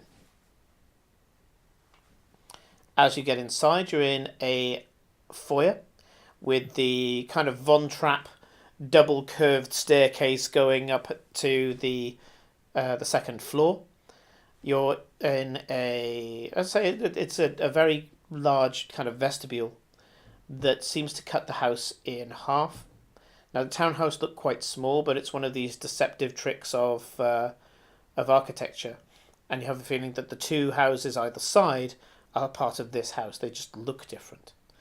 And you can see right at the end of the vestibule there's a set of open double doors, two sets of double open doors, which look through to a dining room. And there's some sort of mezzanine floor at the top of the two curved staircases. And you can hear footsteps coming into the main foyer, and you can hear it on marble because the floor is polished marble. And Tristane walks out in, granted, very well-to-do clothing, but kind of what the well-to-do wear casually. And he says, "My friends, please, come join me. Let's not stand on ceremony." And he starts walking with you further into the house. He waves his hands at the two sets of double doors going into the dining room, and they close. And he says, "We'll just be in one of the more comfortable studies. Please, follow me. You go into a corridor off to the left, which proves the point that the houses either side are in fact part of the same townhouse. And you walk through a few interesting looking corridors with antiques and various portraits that have just been placed there. Some of these minor portraits, minor pieces of art. And you go through a door into what seems to be a beautiful study. Books line the walls from floor to ceiling with little ladders to go up and collect the ones that are higher up. In the middle of the study, there's a square of sofas, and in the middle of a large round table is a small fire pit. And on this area around this fire pit, and you notice the fire pit, the flames don't go up that high. You have a feeling there might be some sort of magical effect going on here. He has fondues, meats, various hors d'oeuvres, and you notice that there's every type of wine that you can imagine on nearby trolleys, and there's a good dwarven ale nearby and some elven cider as well. Just everything that you could possibly want, but in small amounts. And there are two servants on opposite corners of the room who are just stood at ease, waiting to attend for whatever you would want. He says, please. Were you expecting more people than us? This seems an awful lot just for us. He looks a little abashed and says, no, this is standard fare for... this is standard fare. They saw you coming and teleported it up from the kitchen. He looks kind of embarrassed at his own wealth and says, anyway, it's good food. Please, take a seat. How are you all? I hope well rested after the debacle under the city? Yeah. Hey, you could say that. Yeah, it's been a bit of an afternoon. Very interesting. You do seem to like to keep yourself busy. So, You can see I've been doing some research. largely through some of my agents.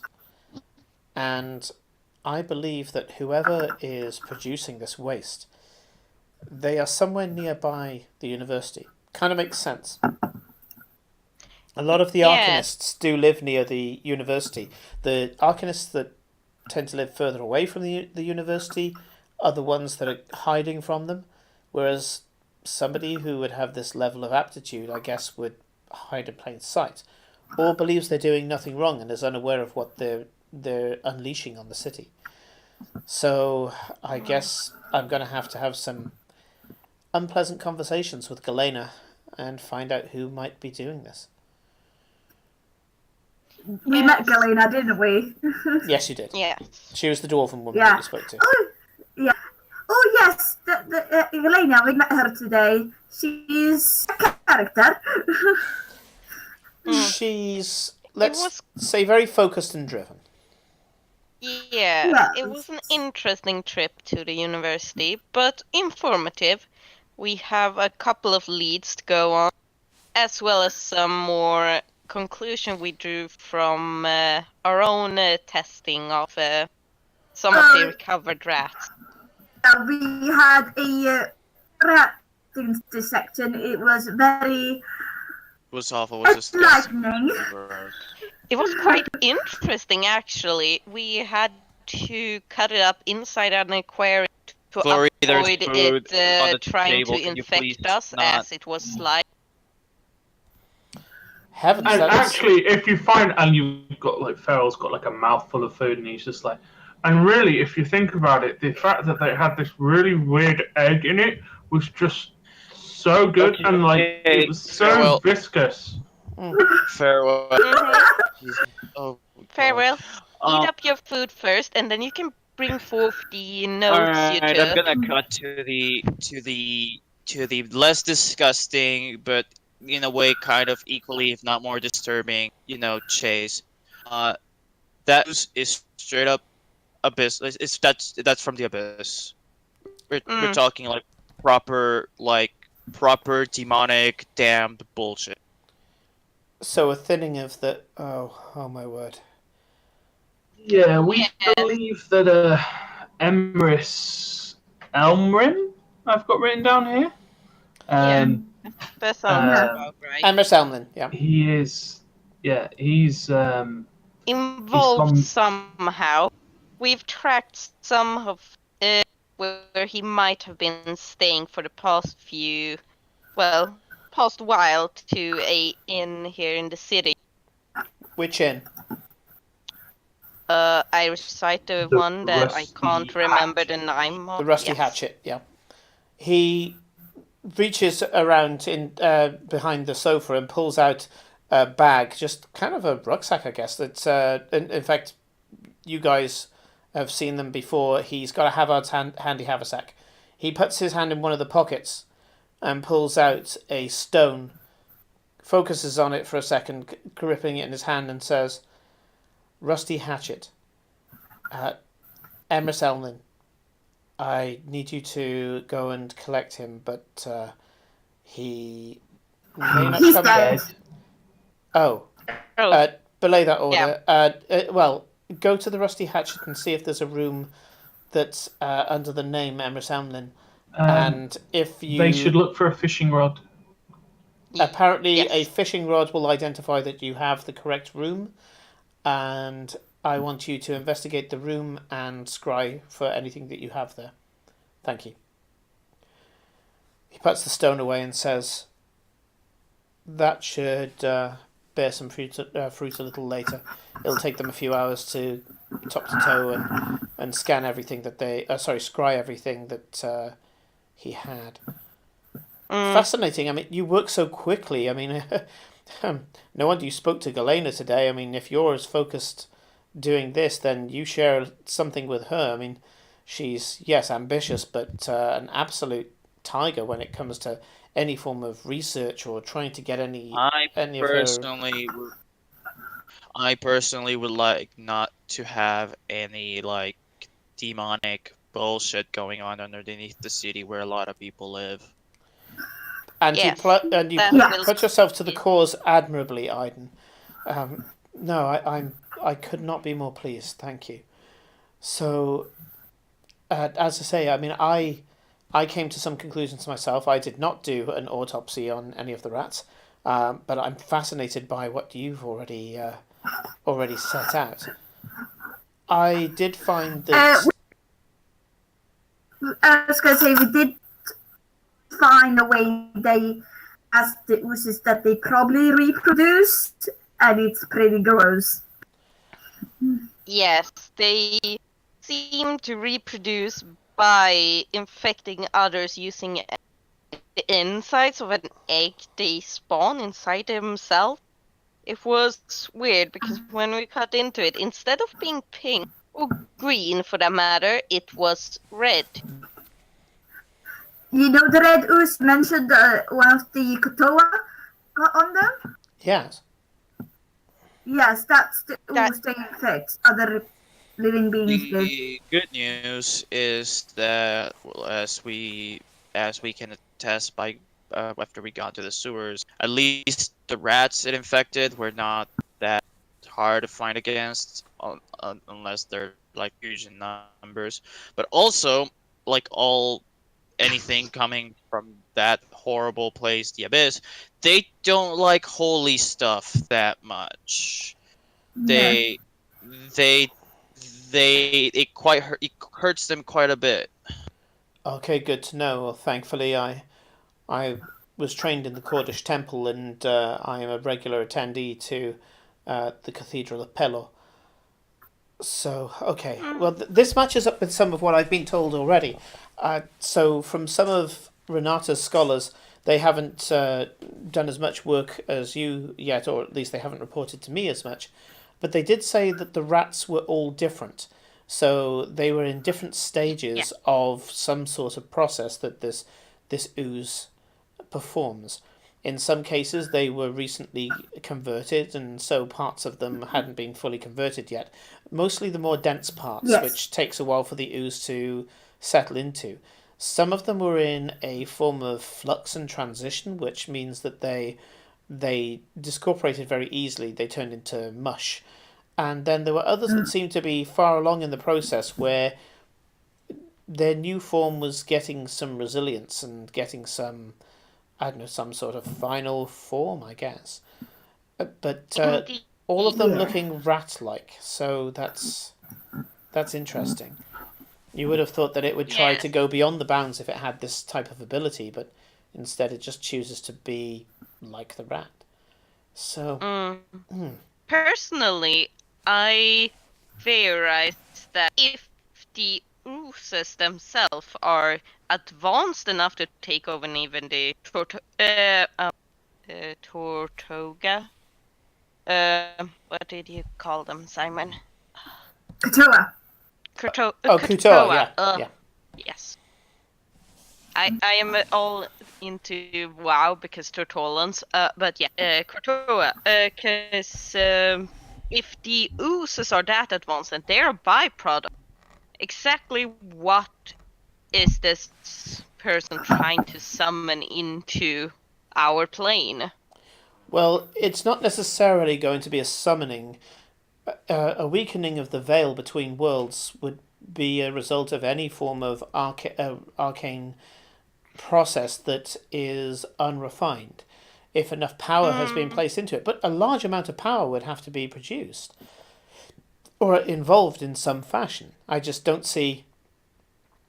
And it would have to be a sudden burst of power as well, not a small amount of power over a long period of time, because the veil would repair itself faster than it can be sundered. This would have to be some sort of burst of power that would break a fracture, however small, in the veil to be able to let something through. And then the veil would, of course, repair itself over time as it does so. It's like smoke kind of covering everywhere at once. You can blow it out the way, but it will come back. And I suppose. It's very strange. So it's not necessarily a summoning. So I don't want you going on a wild goose chase. Could you not detect those bursts of energy, or at least the cracks in the veil? I mean, well, somebody if you're saying that it perceiving magic at the time, if they could see whatever the process was, they would see those pulses of high power. And yes, I should imagine they would be able to see it. As for detecting it throughout the city, maybe the university would have something that could detect these power spikes? Perhaps. At the very least, if they can detect them, would be a lead towards where we can find it. But then again, if they are based around the university, we can't let word get out too much. Well, of course, I would like to keep the reputation of the university intact, and I wouldn't want the good name of the University of Ostergald, of which my family are great shareholders in that fine institution. I wouldn't want the reputation being marred by think some it's errant less- student.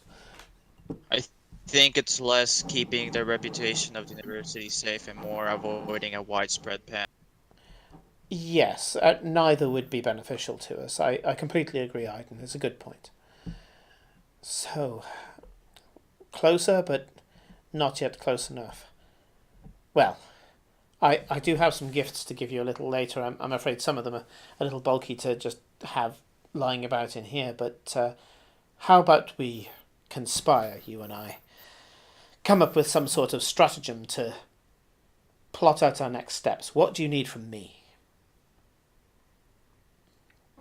A way to Well- find those pulses of energy and the breaks in the veil. Well, That If would I'm be a being good- completely honest with you, that is probably the only meaningful thing that you could do. And I don't mean that in a horrible way. It's just you're not going to have the freedom to get out there and do what we can do. No, and the fact that you have more sway with the university itself. I got the impression that they were not overly fond of us. They were terrified that we were going to ruin them or extort them or do something that would another make their life difficult. That's scholars. They're paranoid to a fault. That's fine. Yes. It sounds like we can make quite the team. I'll be the political arm, and you can go out and do the investigation, as you say, unfettered by my station. So, first thing we're going to need is to get hold of some researchers at the university. I will get hold of some that we give scholarships to. We sponsor a number of scholars there in the hope that we can press them into service for my father and his war efforts. So I will look up some names for that and lean on them, especially anybody who's performing any form of divination study and wishes to specialise in that direction. I guess whatever the solution is, it would have to be able to detect these spikes when they happen and then pinpoint them. It's going to be very difficult. I mean, you would probably be able to do it with an oraculum, but then you'd have to be in the oraculum at just the right time and be looking for them. Yes. And wanna anyone see- left in an oraculum for that long will be not well. When he says about the oraculum, I look at Farewell and at Eclipse, and I want to see if they react to it.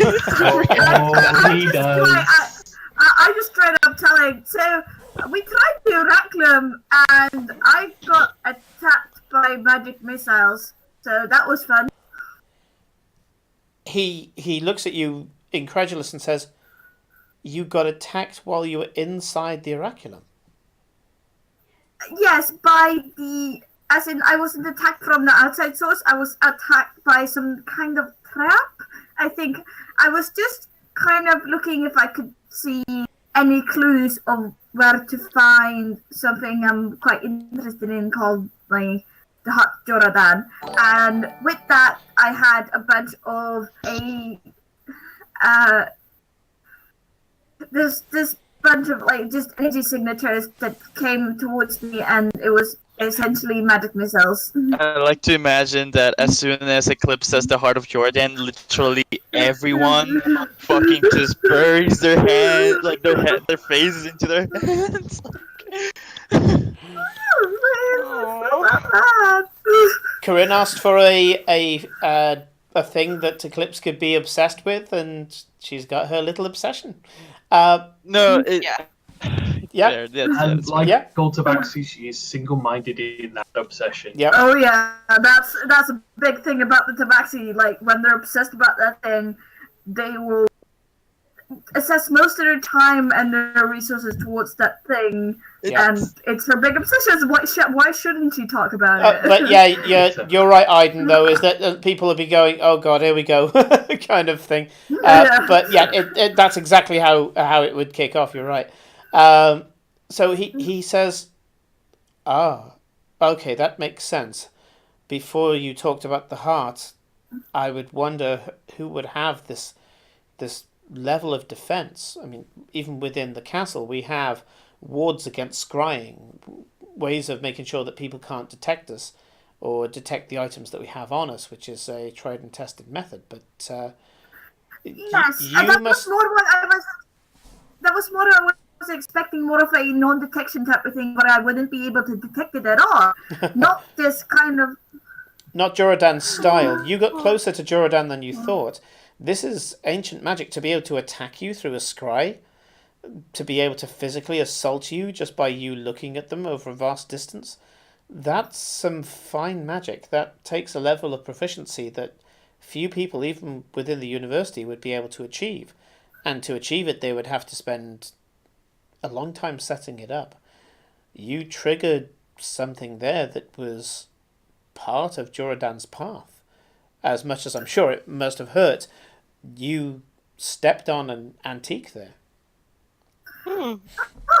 Interesting. Do you think it will still be there if I try again? I dare say if you look into it, it will shoot you again. Yes. I should. Okay, then I won't. Thank you. I would much prefer if we try and keep the near-death experiences to a minimum as possible. Yeah, so no oraculums for the rest of never. Time. Yeah, maybe Yes. maybe someone else can do that job. It doesn't sound that safe. Yeah. Cora, I- Eowyn says in your ear, it sounds like we've got a quota.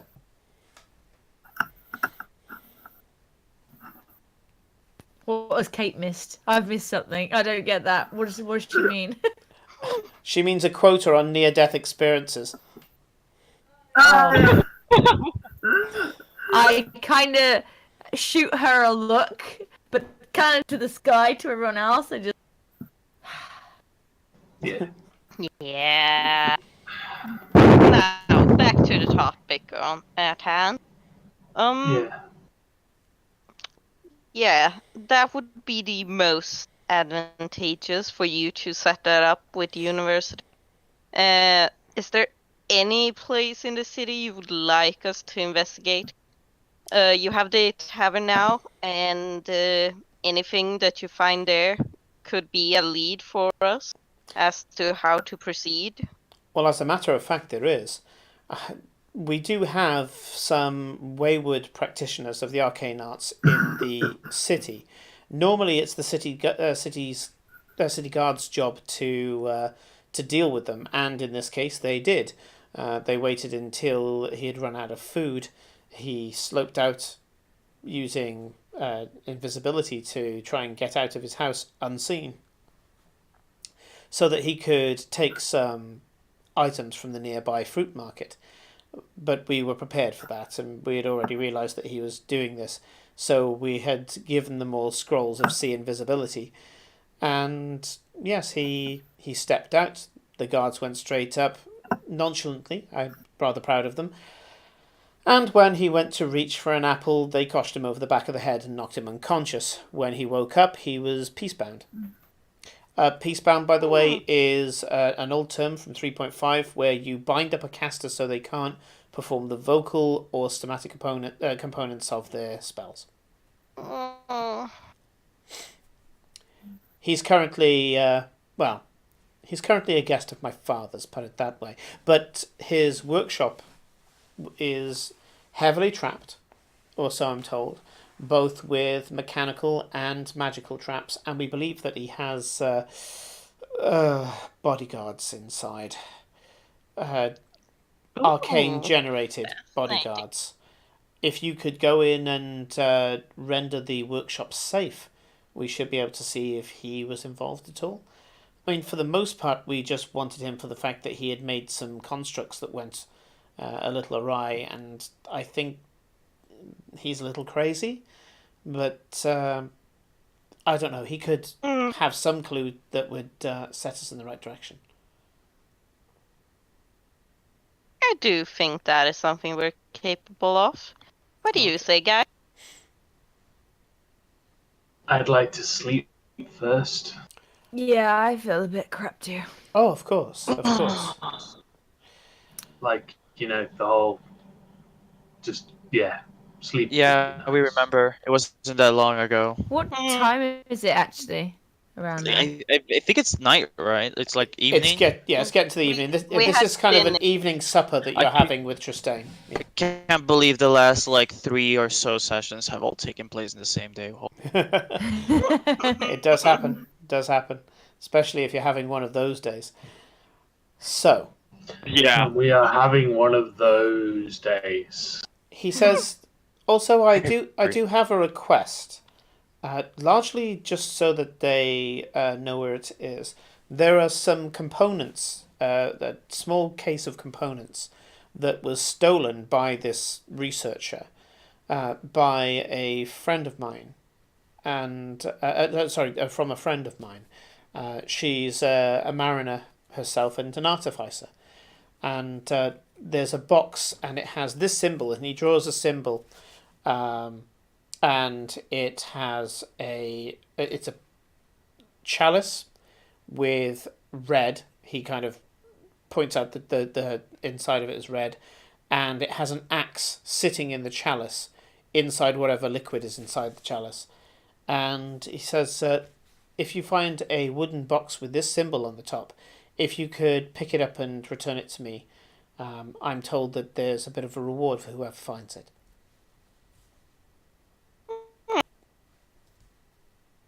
I think that's something we can look into for you. Finding things is a few of our specialties. I know 2 of us are pretty good at it, so yeah, we can look into that for you. Fantastic.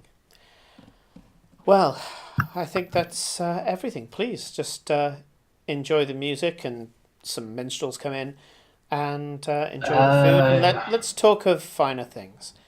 You I have the rest of the evening to yourself. If you want to ask him any questions during the small amount of socializing, you can do. But if not, you guys go straight to bed. Glory has a question for Justine. Maybe if I was to ask about the. Also, I was going to say, if I was to ask about the tentacle, that this might be a good idea to do that now.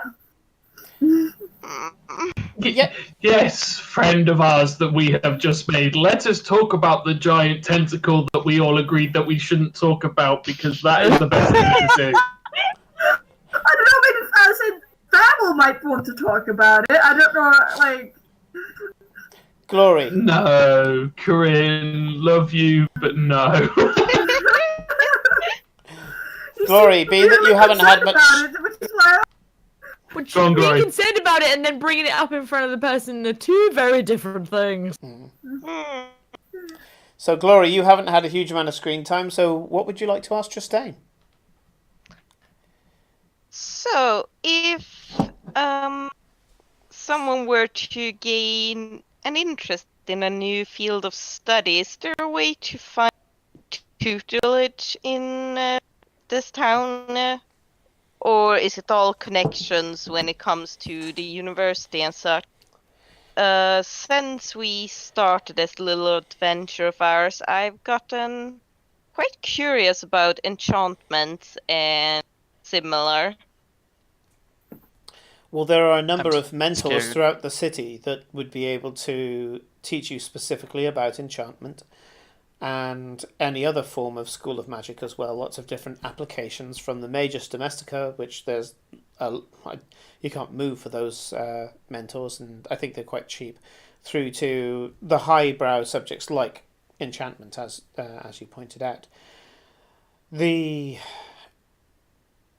enchantment, the route to enchantment. I guess you could go and do it as part of being in the university. I mean, there are university courses. There are scholarships.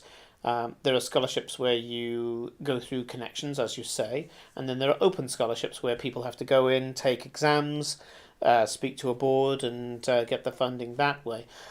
I would say that if you want to learn enchantment, then you have two options. I mean, I could probably set you up with somebody, and out of gratitude, I think asking them to spend a bit of time to help you with that level of proficiency would be fine. Or you can just ask through the Green Organization. They have some fantastic enchanters there and some fantastic mentors.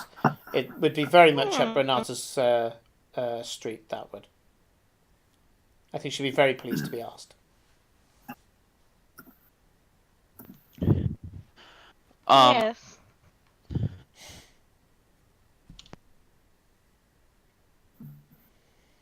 You going to say, Rodrigo? Yeah, sorry. I wanted to do something, but I didn't know if Glory. Had Yeah. finished. That Okay. was kind of what I wanted to ask about. So what I'm gonna do is that I'm gonna take the opportunity to get even more wine. I serve myself a glass, drink of it. Try to hide my disgust of it. Keep drinking it. And I'm gonna go to not Gloria, Eclipse, and I'm gonna ask her something. I go. So here's something I've been wondering about you and Jordan. Yes. Once you find it, when/if you find it, Mhm. what do you plan doing with it? What do you plan Give it doing to- after? Give it to the museum in my hometown.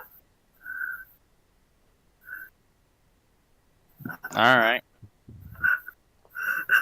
Sure. You can insight check her if you want. Thank you. It's only fair. Mm, Fuck you, die. That will be 12, I think. Yeah. He's telling the truth. Like, All right. Cheers to that, Yeah. I guess. Just keep drinking my wine. why do you ask? Just curious. You seem very obsessed with it, and I was really what would you exactly do after you found it? Well, it's mostly because it's such a historical part from where I'm from. As Jordan is a Naru, he was from a tribe Naru, and we have a museum with a few stuff from that time. But having the heart of Jordan there would give so much more information on what happened to him. Right. right. Alright. This is also a very Tabaxi thing. They'll get really obsessed about a thing, but once they get the thing, they'll release it immediately. Bored now. Yeah, and I just go drink to that. Yes. Cora,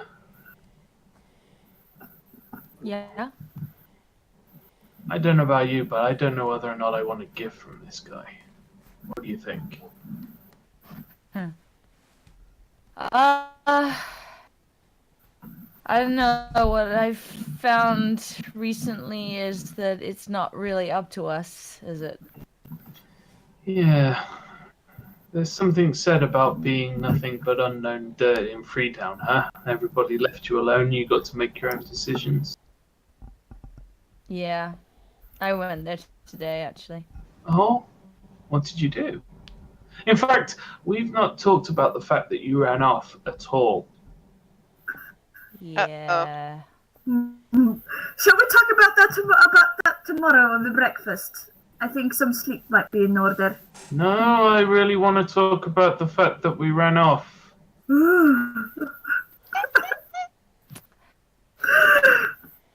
So, remember from the ball? I'm Yeah. thinking I want a long rest before the timer.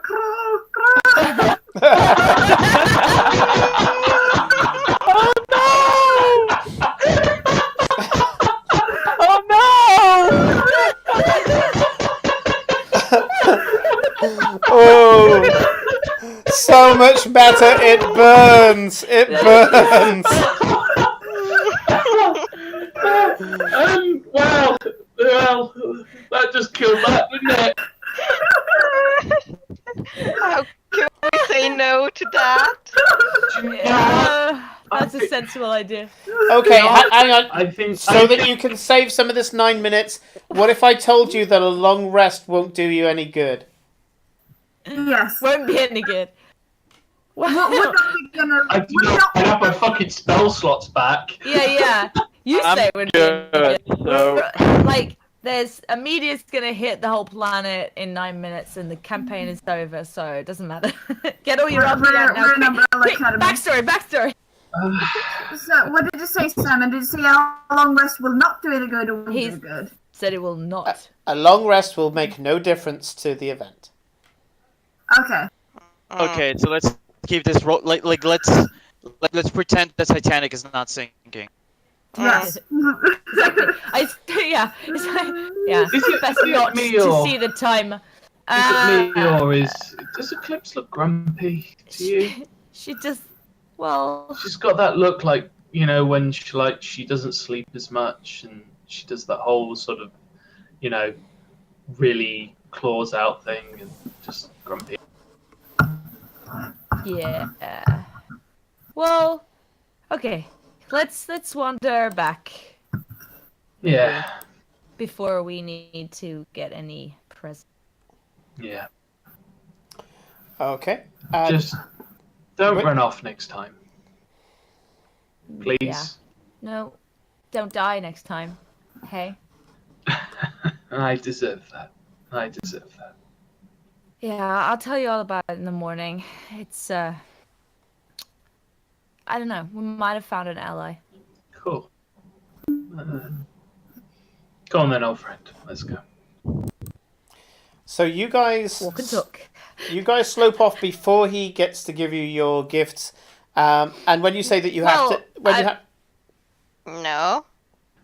Well, no, we would. I think we We're would. not like gonna sneak away. okay. Yeah, we We're not didn't- rude like that. We wait until we get the stuff he was talking about. Well, he Okay.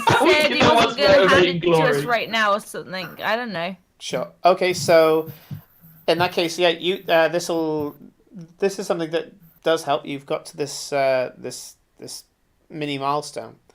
So he takes you into another room, and for those of you who wear armor, he presents you with +1 armor. For those of you who don't wear armor, he presents you with braces of protection. Oof. I feel this is got Simon something. going, I'm about to Ah. throw shit at you, so I'll make it slightly less shit. Okay. He says- wait a minute. My friends, you put your lives on Gonna the need line to this. save me. I don't have your skills. I don't have the opportunity to save your lives in return.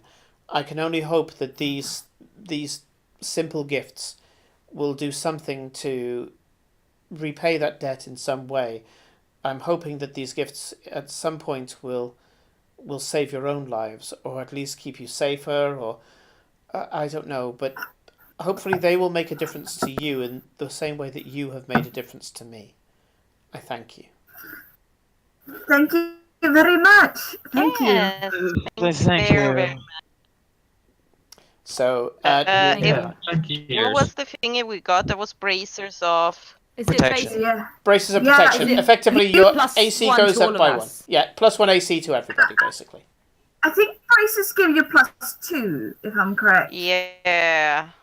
Does Simon's braces give you Does plus two, though? Simon gives braces give you +2, but the PHP one, let me check. Yeah, I you've would got ask Simon. you've got braces of +1 AC. Yeah, you've got braces of Okay. +1 AC. Yeah.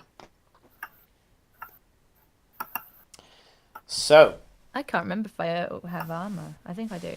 But anyway, it doesn't matter. It's Yeah, impossible. just check on your character sheets. If you've got armor, you've now got the +1 version of that armor. If not, you've got the braces of protection. Nice. Yay! I'm I have a- slightly harder to hit. I'm up to a 19 AC. I'm at Well, 17. stop dying then, Jesus. Yeah, but he throws everything at me that doesn't involve fucking my armor class. Yeah, well, he's sneaky that way. Worth to ask, Simon, what type of armor is he giving Farewell? Is it scale or is it like half plate, breastplate? It's a breastplate. Yeah, I'll give you a breastplate, Phil. Oh, thank you. So 16, Yeah. 17 plus your dex too, which is it goes up to 19. It'd be 50. Well, it's 15 plus my dex. Yeah. Yeah, I think a And do breastplate you is have what a you do. shield? Thank you. This is really kind. And again, too much. This is a lot of money. You shouldn't do this. Farewell, do you realise how much we get given in terms of weapons and armour and enchanted items, and yet I'm not allowed anywhere near the battlefield? My father breaks the mould by the fact that he is normally in the vanguard and ploughing into the enemy lines, but he is very much the exception. And even he is a little bit of a hypocrite. If I was to say that I wanted to lead the charge for a change and have him being the general at the back, he would immediately tell me not to be a foolish boy. Not that I've been a boy for many years. And he would send me away. He wouldn't expect it. So we have all of these wonderful things sent to us, and we have access to all these wonderful things, but we just can't use them. So these will serve a purpose now. Rather than being placed on yet another mannequin in yet another hall or to find another townhouse to put them in, let them work for you. Better that they have their function. That's fair. Thank Thank you. you. You're welcome. There's. So, I believe our business for tonight is concluded. Yes, Sure. it was very nice dining with. Thank you. And I mean that, thank you. You don't realise how refreshing it is being around people who don't treat you coldly like some ceremony that has to be performed. That's not to say that you didn't observe etiquette. You were all delightful today. But mostly people wait to hear what I have to say. Whereas I feel, maybe not in terms of station, but certainly in terms of personality, I find myself amongst equals. That's very good. It Fine. is. Should I call you Tris? With Tristain. Tris sounds a bit strange. Tristane is perfectly fine. And you are permitted to. Unless, of course, you're in my father's presence, in which case you call me your grace. Right. Sure. My father is somewhat twitchy on this subject. Yeah. Very well. Thank you very much. Thank you for coming. Thank you. Bye. Call Thank us you. when you need us. Yeah, let us know how the investigation goes into the warehouse and the other stuff. I certainly We'll will. let you know how we get on. I certainly will. Thank you again. And you get ushered to the door and head back out. A carriage is waiting for you outside, and they take you back to the Hawk and Harness. Even in the carriage, it's about a 4-minute ride. I'm drinking the entire way through. Yep. Hmm. Yep. Are you ever sober? Have you ever been so? 10, 9, 8, One day. 7, 6. Don't remember much of those days though. Okay, Oh, no. guys. Fuck. And that is Oh. time. So, I am scared. So what you happens? guys go to bed and go to sleep. And then the next thing that you experience is the following. And I'm going to read it straight out because I decided to type this out. The bright autumnal sun beats down on the rooftops of Ostergold, lighting terracotta tiles to a rich burnt orange, and the well-polished cobbles of the Triumph Square to gemstones of brown and grey. The statue of Duke Ostergold burns with a light bronze hue in this light, and beneath it, you all stand blinking as if you've freshly woken from a deep slumber. You look at each other as you stand in unfamiliar clothes. Those of you who are wearing armour are wearing the magical armour that Tristane gave you, and those of you who don't are wearing the braces. In addition to this, each of you find an unfamiliar weapon at your hip. A nearby bard calls out, "Come and get the news of the city and surrounding areas for today, the 14th of Hearthfire." Some cut of out, you... Danny. Oh, sorry. Sorry, Yeah, I you probably... cut out. We got to Bard. Yeah, the Yeah, got the bar. started to call out. I Yeah, think Discord is giving you a sign. No, I probably said it too loud. A nearby bard calls out, "Come and get the latest news for the city and surrounding areas for today, the 14th of Hearthfire." Some of you... You went again, mate. Surrounding areas. Surrounding areas. A nearby bard calls out, "Come and get the latest news for the city and surrounding areas for today, the 14th of Hearthfire." Okay. Did you get it then? Okay. Yes. 14th of half something, but yeah. Half fire, half fire. Hearthfire is a month. Some of you have knowledge of spells and abilities you didn't have before, but no idea how you got them. You're now level 7. You have no memories of the last 3 weeks, and you have no idea why you're stood in the middle of the city.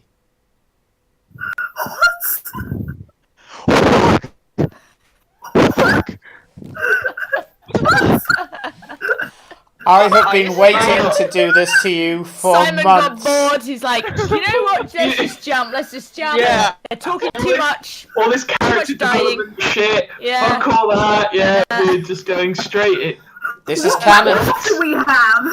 This is Looking at canon. level You guys. 5 and going, oh, I didn't have 3 cantrips before. I was meant to have them for last level, but carry on.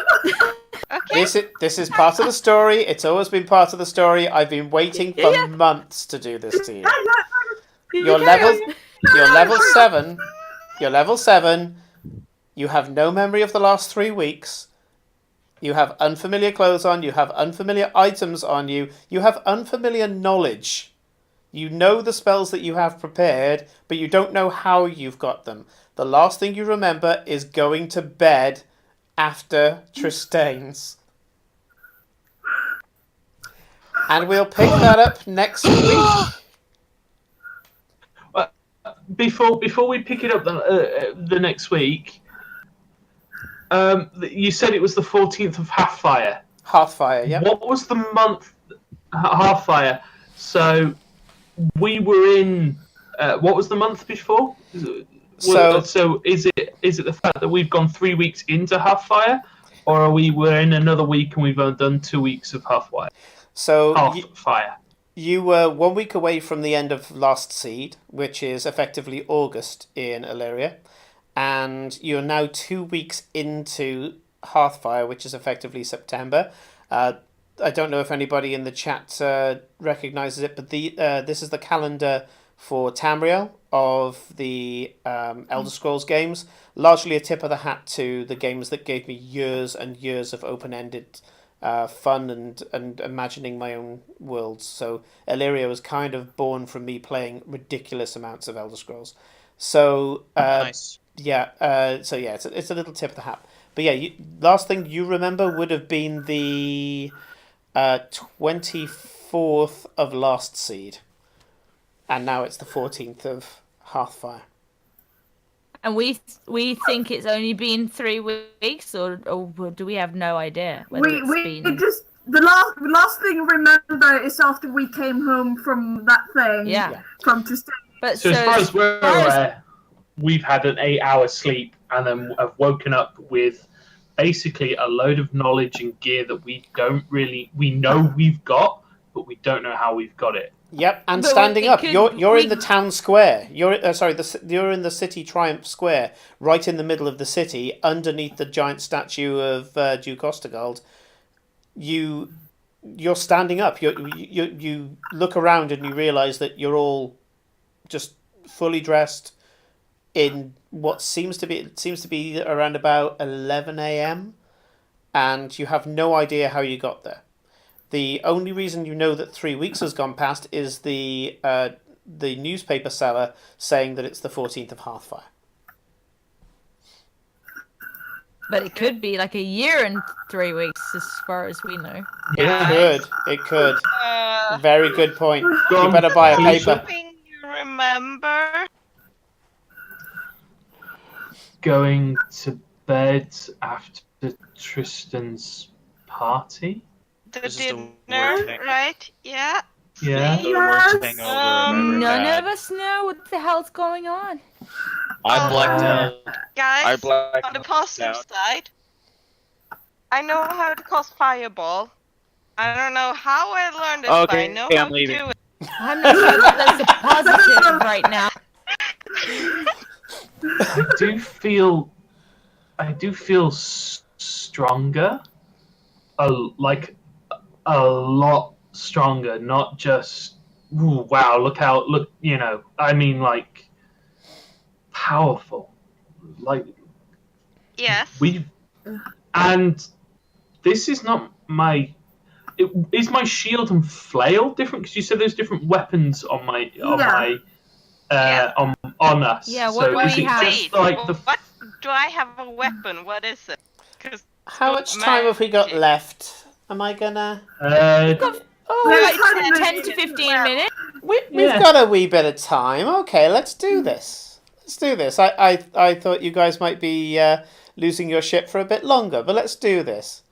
So, Oh, I'm still losing my You just shit. said the weapons and armor. Oh, we're losing our shit. Many spells Yeah. to learn. We're losing our shit, but we're losing our shit in a. Oh God! We've got to save our babies. Oh God! Yeah. Kind of way. What the Yeah. fuck just happened? Simon, I have 1 week to come up with so many spells because we need to make acid Oh, stuff. yeah. Like you Yeah. need to brainstorm with me. yep, we're gonna have some quality time, Felicia. Don't worry about that. See, So- Seekin's gonna love this because this is how he started our other campaign. We just like jumped in and had no idea what had happened, Oh my like God. just Oh, you're Seekin. fan- You two been talking like what the hell? Yeah, what the fuck? I've done the amnesia storyline before at the beginning of a campaign. It's kind of a trope, but one of the things I wanted to do as one of my bucket list things for this campaign was to do the amnesia storyline in the middle of the campaign. So let's take it in order. So Glory, at your hip is in a jeweled net. It's in a jeweled net. Is a strange piece of jewelry. If you pull it out, you realize that it slips over your hand, and it covers your hand. It covers the back of your hand and all of your fingers. So it's just this filigree of gold that slips over your hand and has gems on the back of the hand. So just a large opal on the back of the hand, and then just dotted about various rings that are all kept together by this filigree. As you flex your hand, it works quite well. It's a form of arcane focus, and you know that you just know this. You don't know how you know this, but you know that arcane focus also comes with a familiar. Yay, I buddies! don't like the sound of this. Okay. Hey, Oh god, she's gonna have some fire-breathing tiger or something, isn't it? Acid breathing. It has to be extra. It's glory. Aiden. It's glory. So Oh shit. for Aiden, you notice that you have your silvered rapier on one hip, and on the other hip, you have a strange device that you've never seen before in your life. However, I'll say to Rodrigo, what the device looks like that the player would recognize is it looks similar to a flintlock pistol. Fuck off. Oh my god. Bro, you're Oh my god. full Bloodborne. I have become Bloodborne man.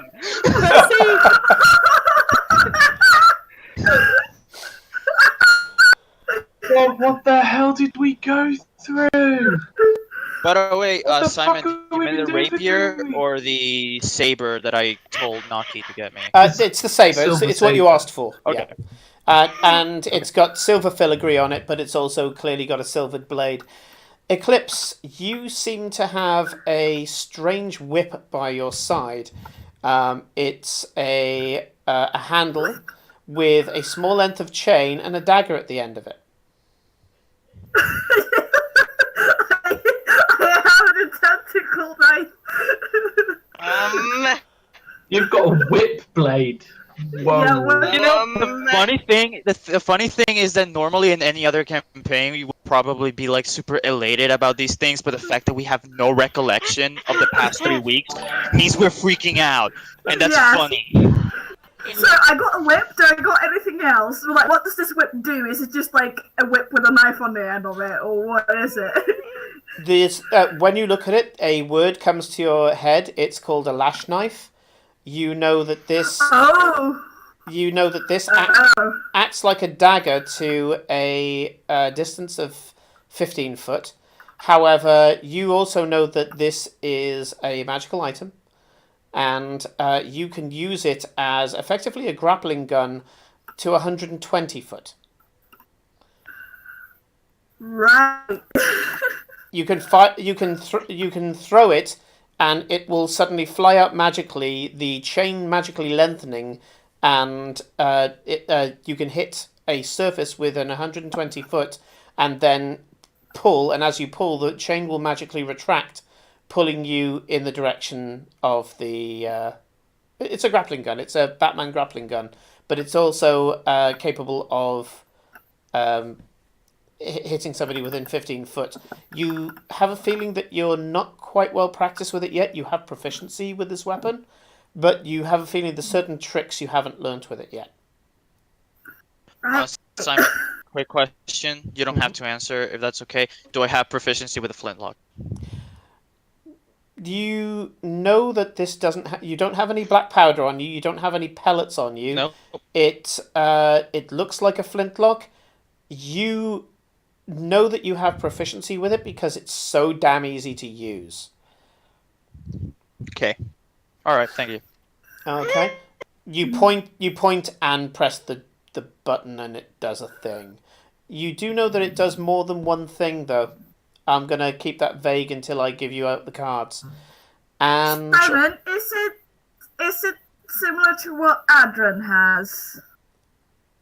I'll talk to you about that later, rather than Okay. crossing cannons. Okay. Farewell. Your flail is gone. However, at your hip is a short sword, although bloody big knife is what you would probably describe it as. So this... Knifey spoony. It's a knife. Yeah, it's a bloody big knife. You can use either strength or dex to wield it.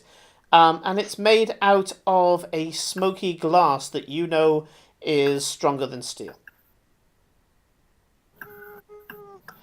And you know it's called... Okay. You know it's called Veil Render. Okay. I hate to ask this, but is my shield still the same? Yeah, your shield, it's...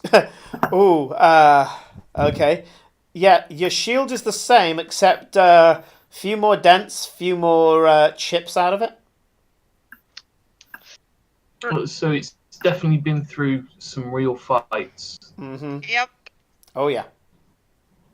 Oh no. And I just start showing them the shield, like. Guys, I can get up to 4th level spell. That's terrifying. That Please is- don't that scare me was- anymore. that is that- terrifying. That is genuinely terrifying. That didn't look like that. Oh boy. And she has now 7 sorcery points as well. Oh, fuck So off. Yeah. Cora, you search around for a weapon. You can't find any. However, there's a ring on one of your fingers that you haven't seen before. And you know that the ring stores a number of spells inside it. So it has charges that can be converted into one of 3 spells. You're racking your brains, being that this has just been a few seconds of you waking up, and you're like, I can use this for spells, but what spells? And you suddenly feel a bit, you certainly feel disturbed. You feel like the rug's been pulled from under your feet, Cora, and you shiver. And as you shiver, so does your cloak. Your cloak just, as you're there, kind of like, ugh, your cloak just shimmers and you blur momentarily. And no, Corinne, it's not that one. Aww, that's a sad Corinne.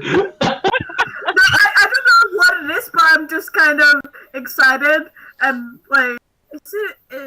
In the other game, she has a thing called a shift shroud, which is a cloak that can turn into any item of clothing. Yeah, I knew it wasn't the shift shroud. I know it wasn't the shift shroud.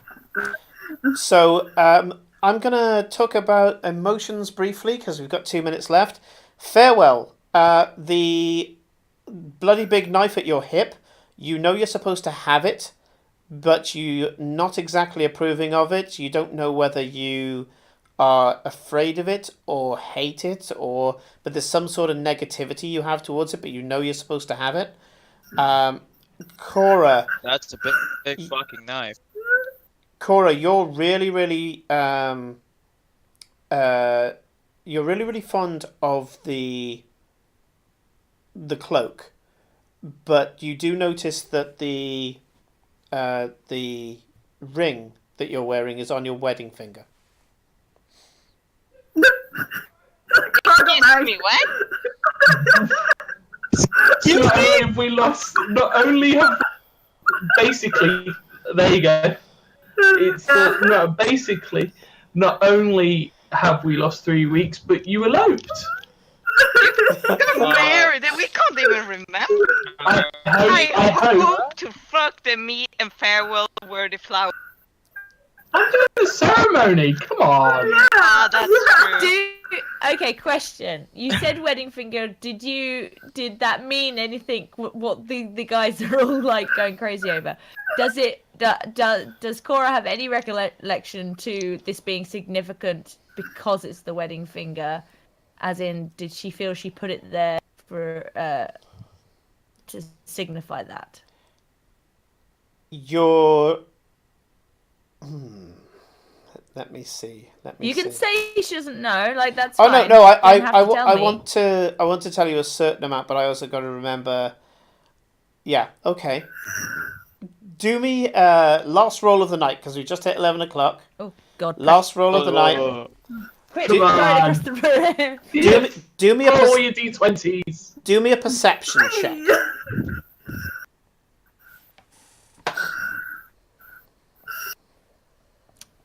Oh, hold on. It's going to be different, so I don't know. I don't know. It's level 7. It's Current plus- perception.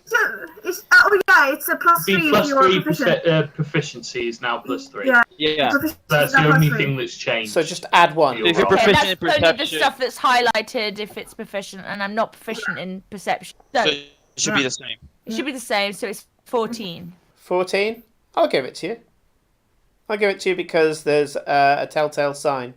I was thinking 15 in my head, but I'll give it to you at 14. You look down at your You look down at your fingers. It's on your wedding finger, but you can see that on one of your other fingers, there's a kind of chafing on the skin, as if you pulled something off your finger quickly. And you're there saying, was there another ring on my hand? And you have a look on your wedding finger, and there's not as much as on the finger on your right hand. On the other hand. But there's a little bit of chafing on there as well. What does that mean? Why would you do that?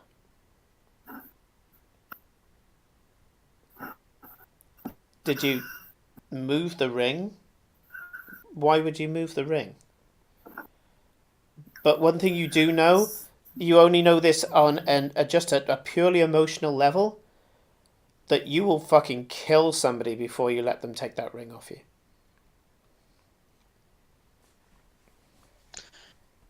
Oh, shit. And I think we're going to call that a session, guys. Thank you very much for... What's the emotion? You forgot me and Glory. What, and Ida, what emotions are we feeling?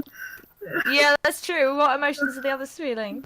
Fairly neutral. I'm only telling the two people who have such strong emotions about these items that even through their amnesia, they still feel it.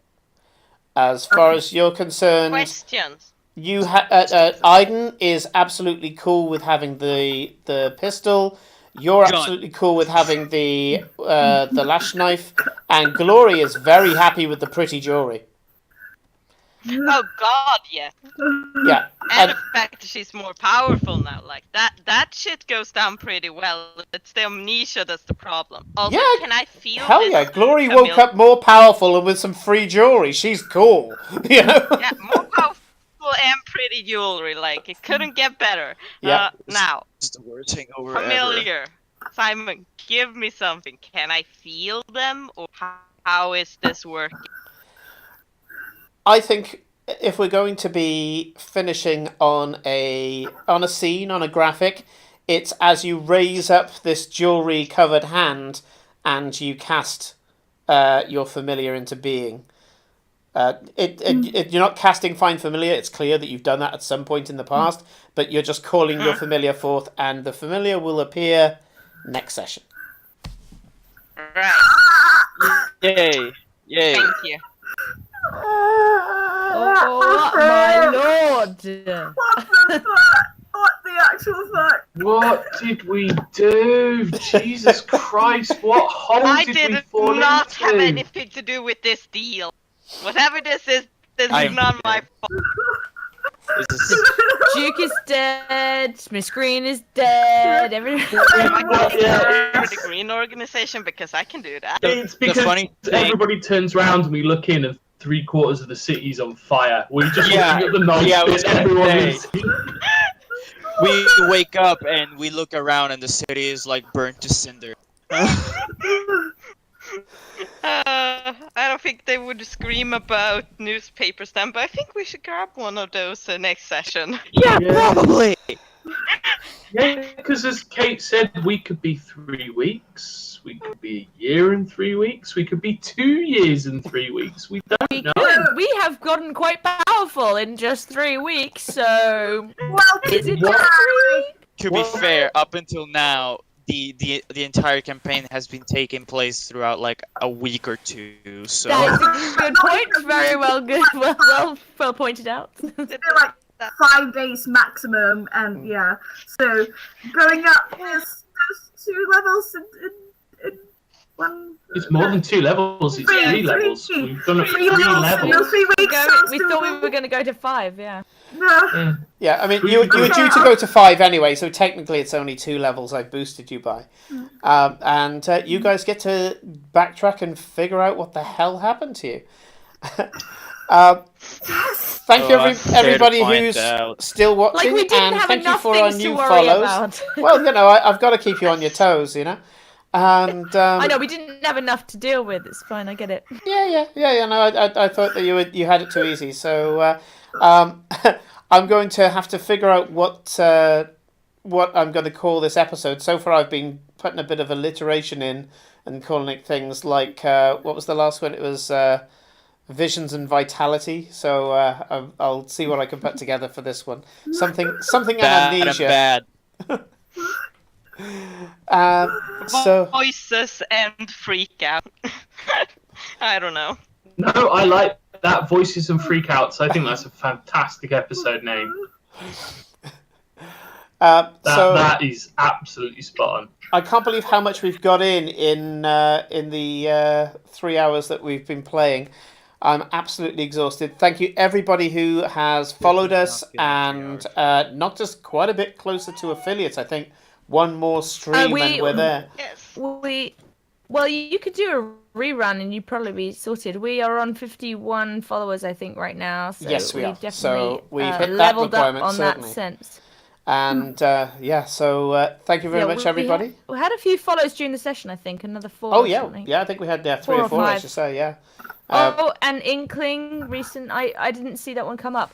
I'm going to send you a link, Simon, so that you can set up the stream elements to notify us in chat when people follow, and then they'll get a thank you. Perfect. That Thanks. more. would be Yeah. lovely. Yeah.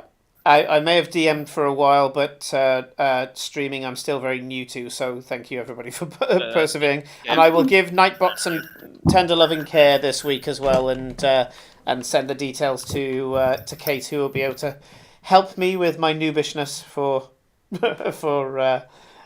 streaming.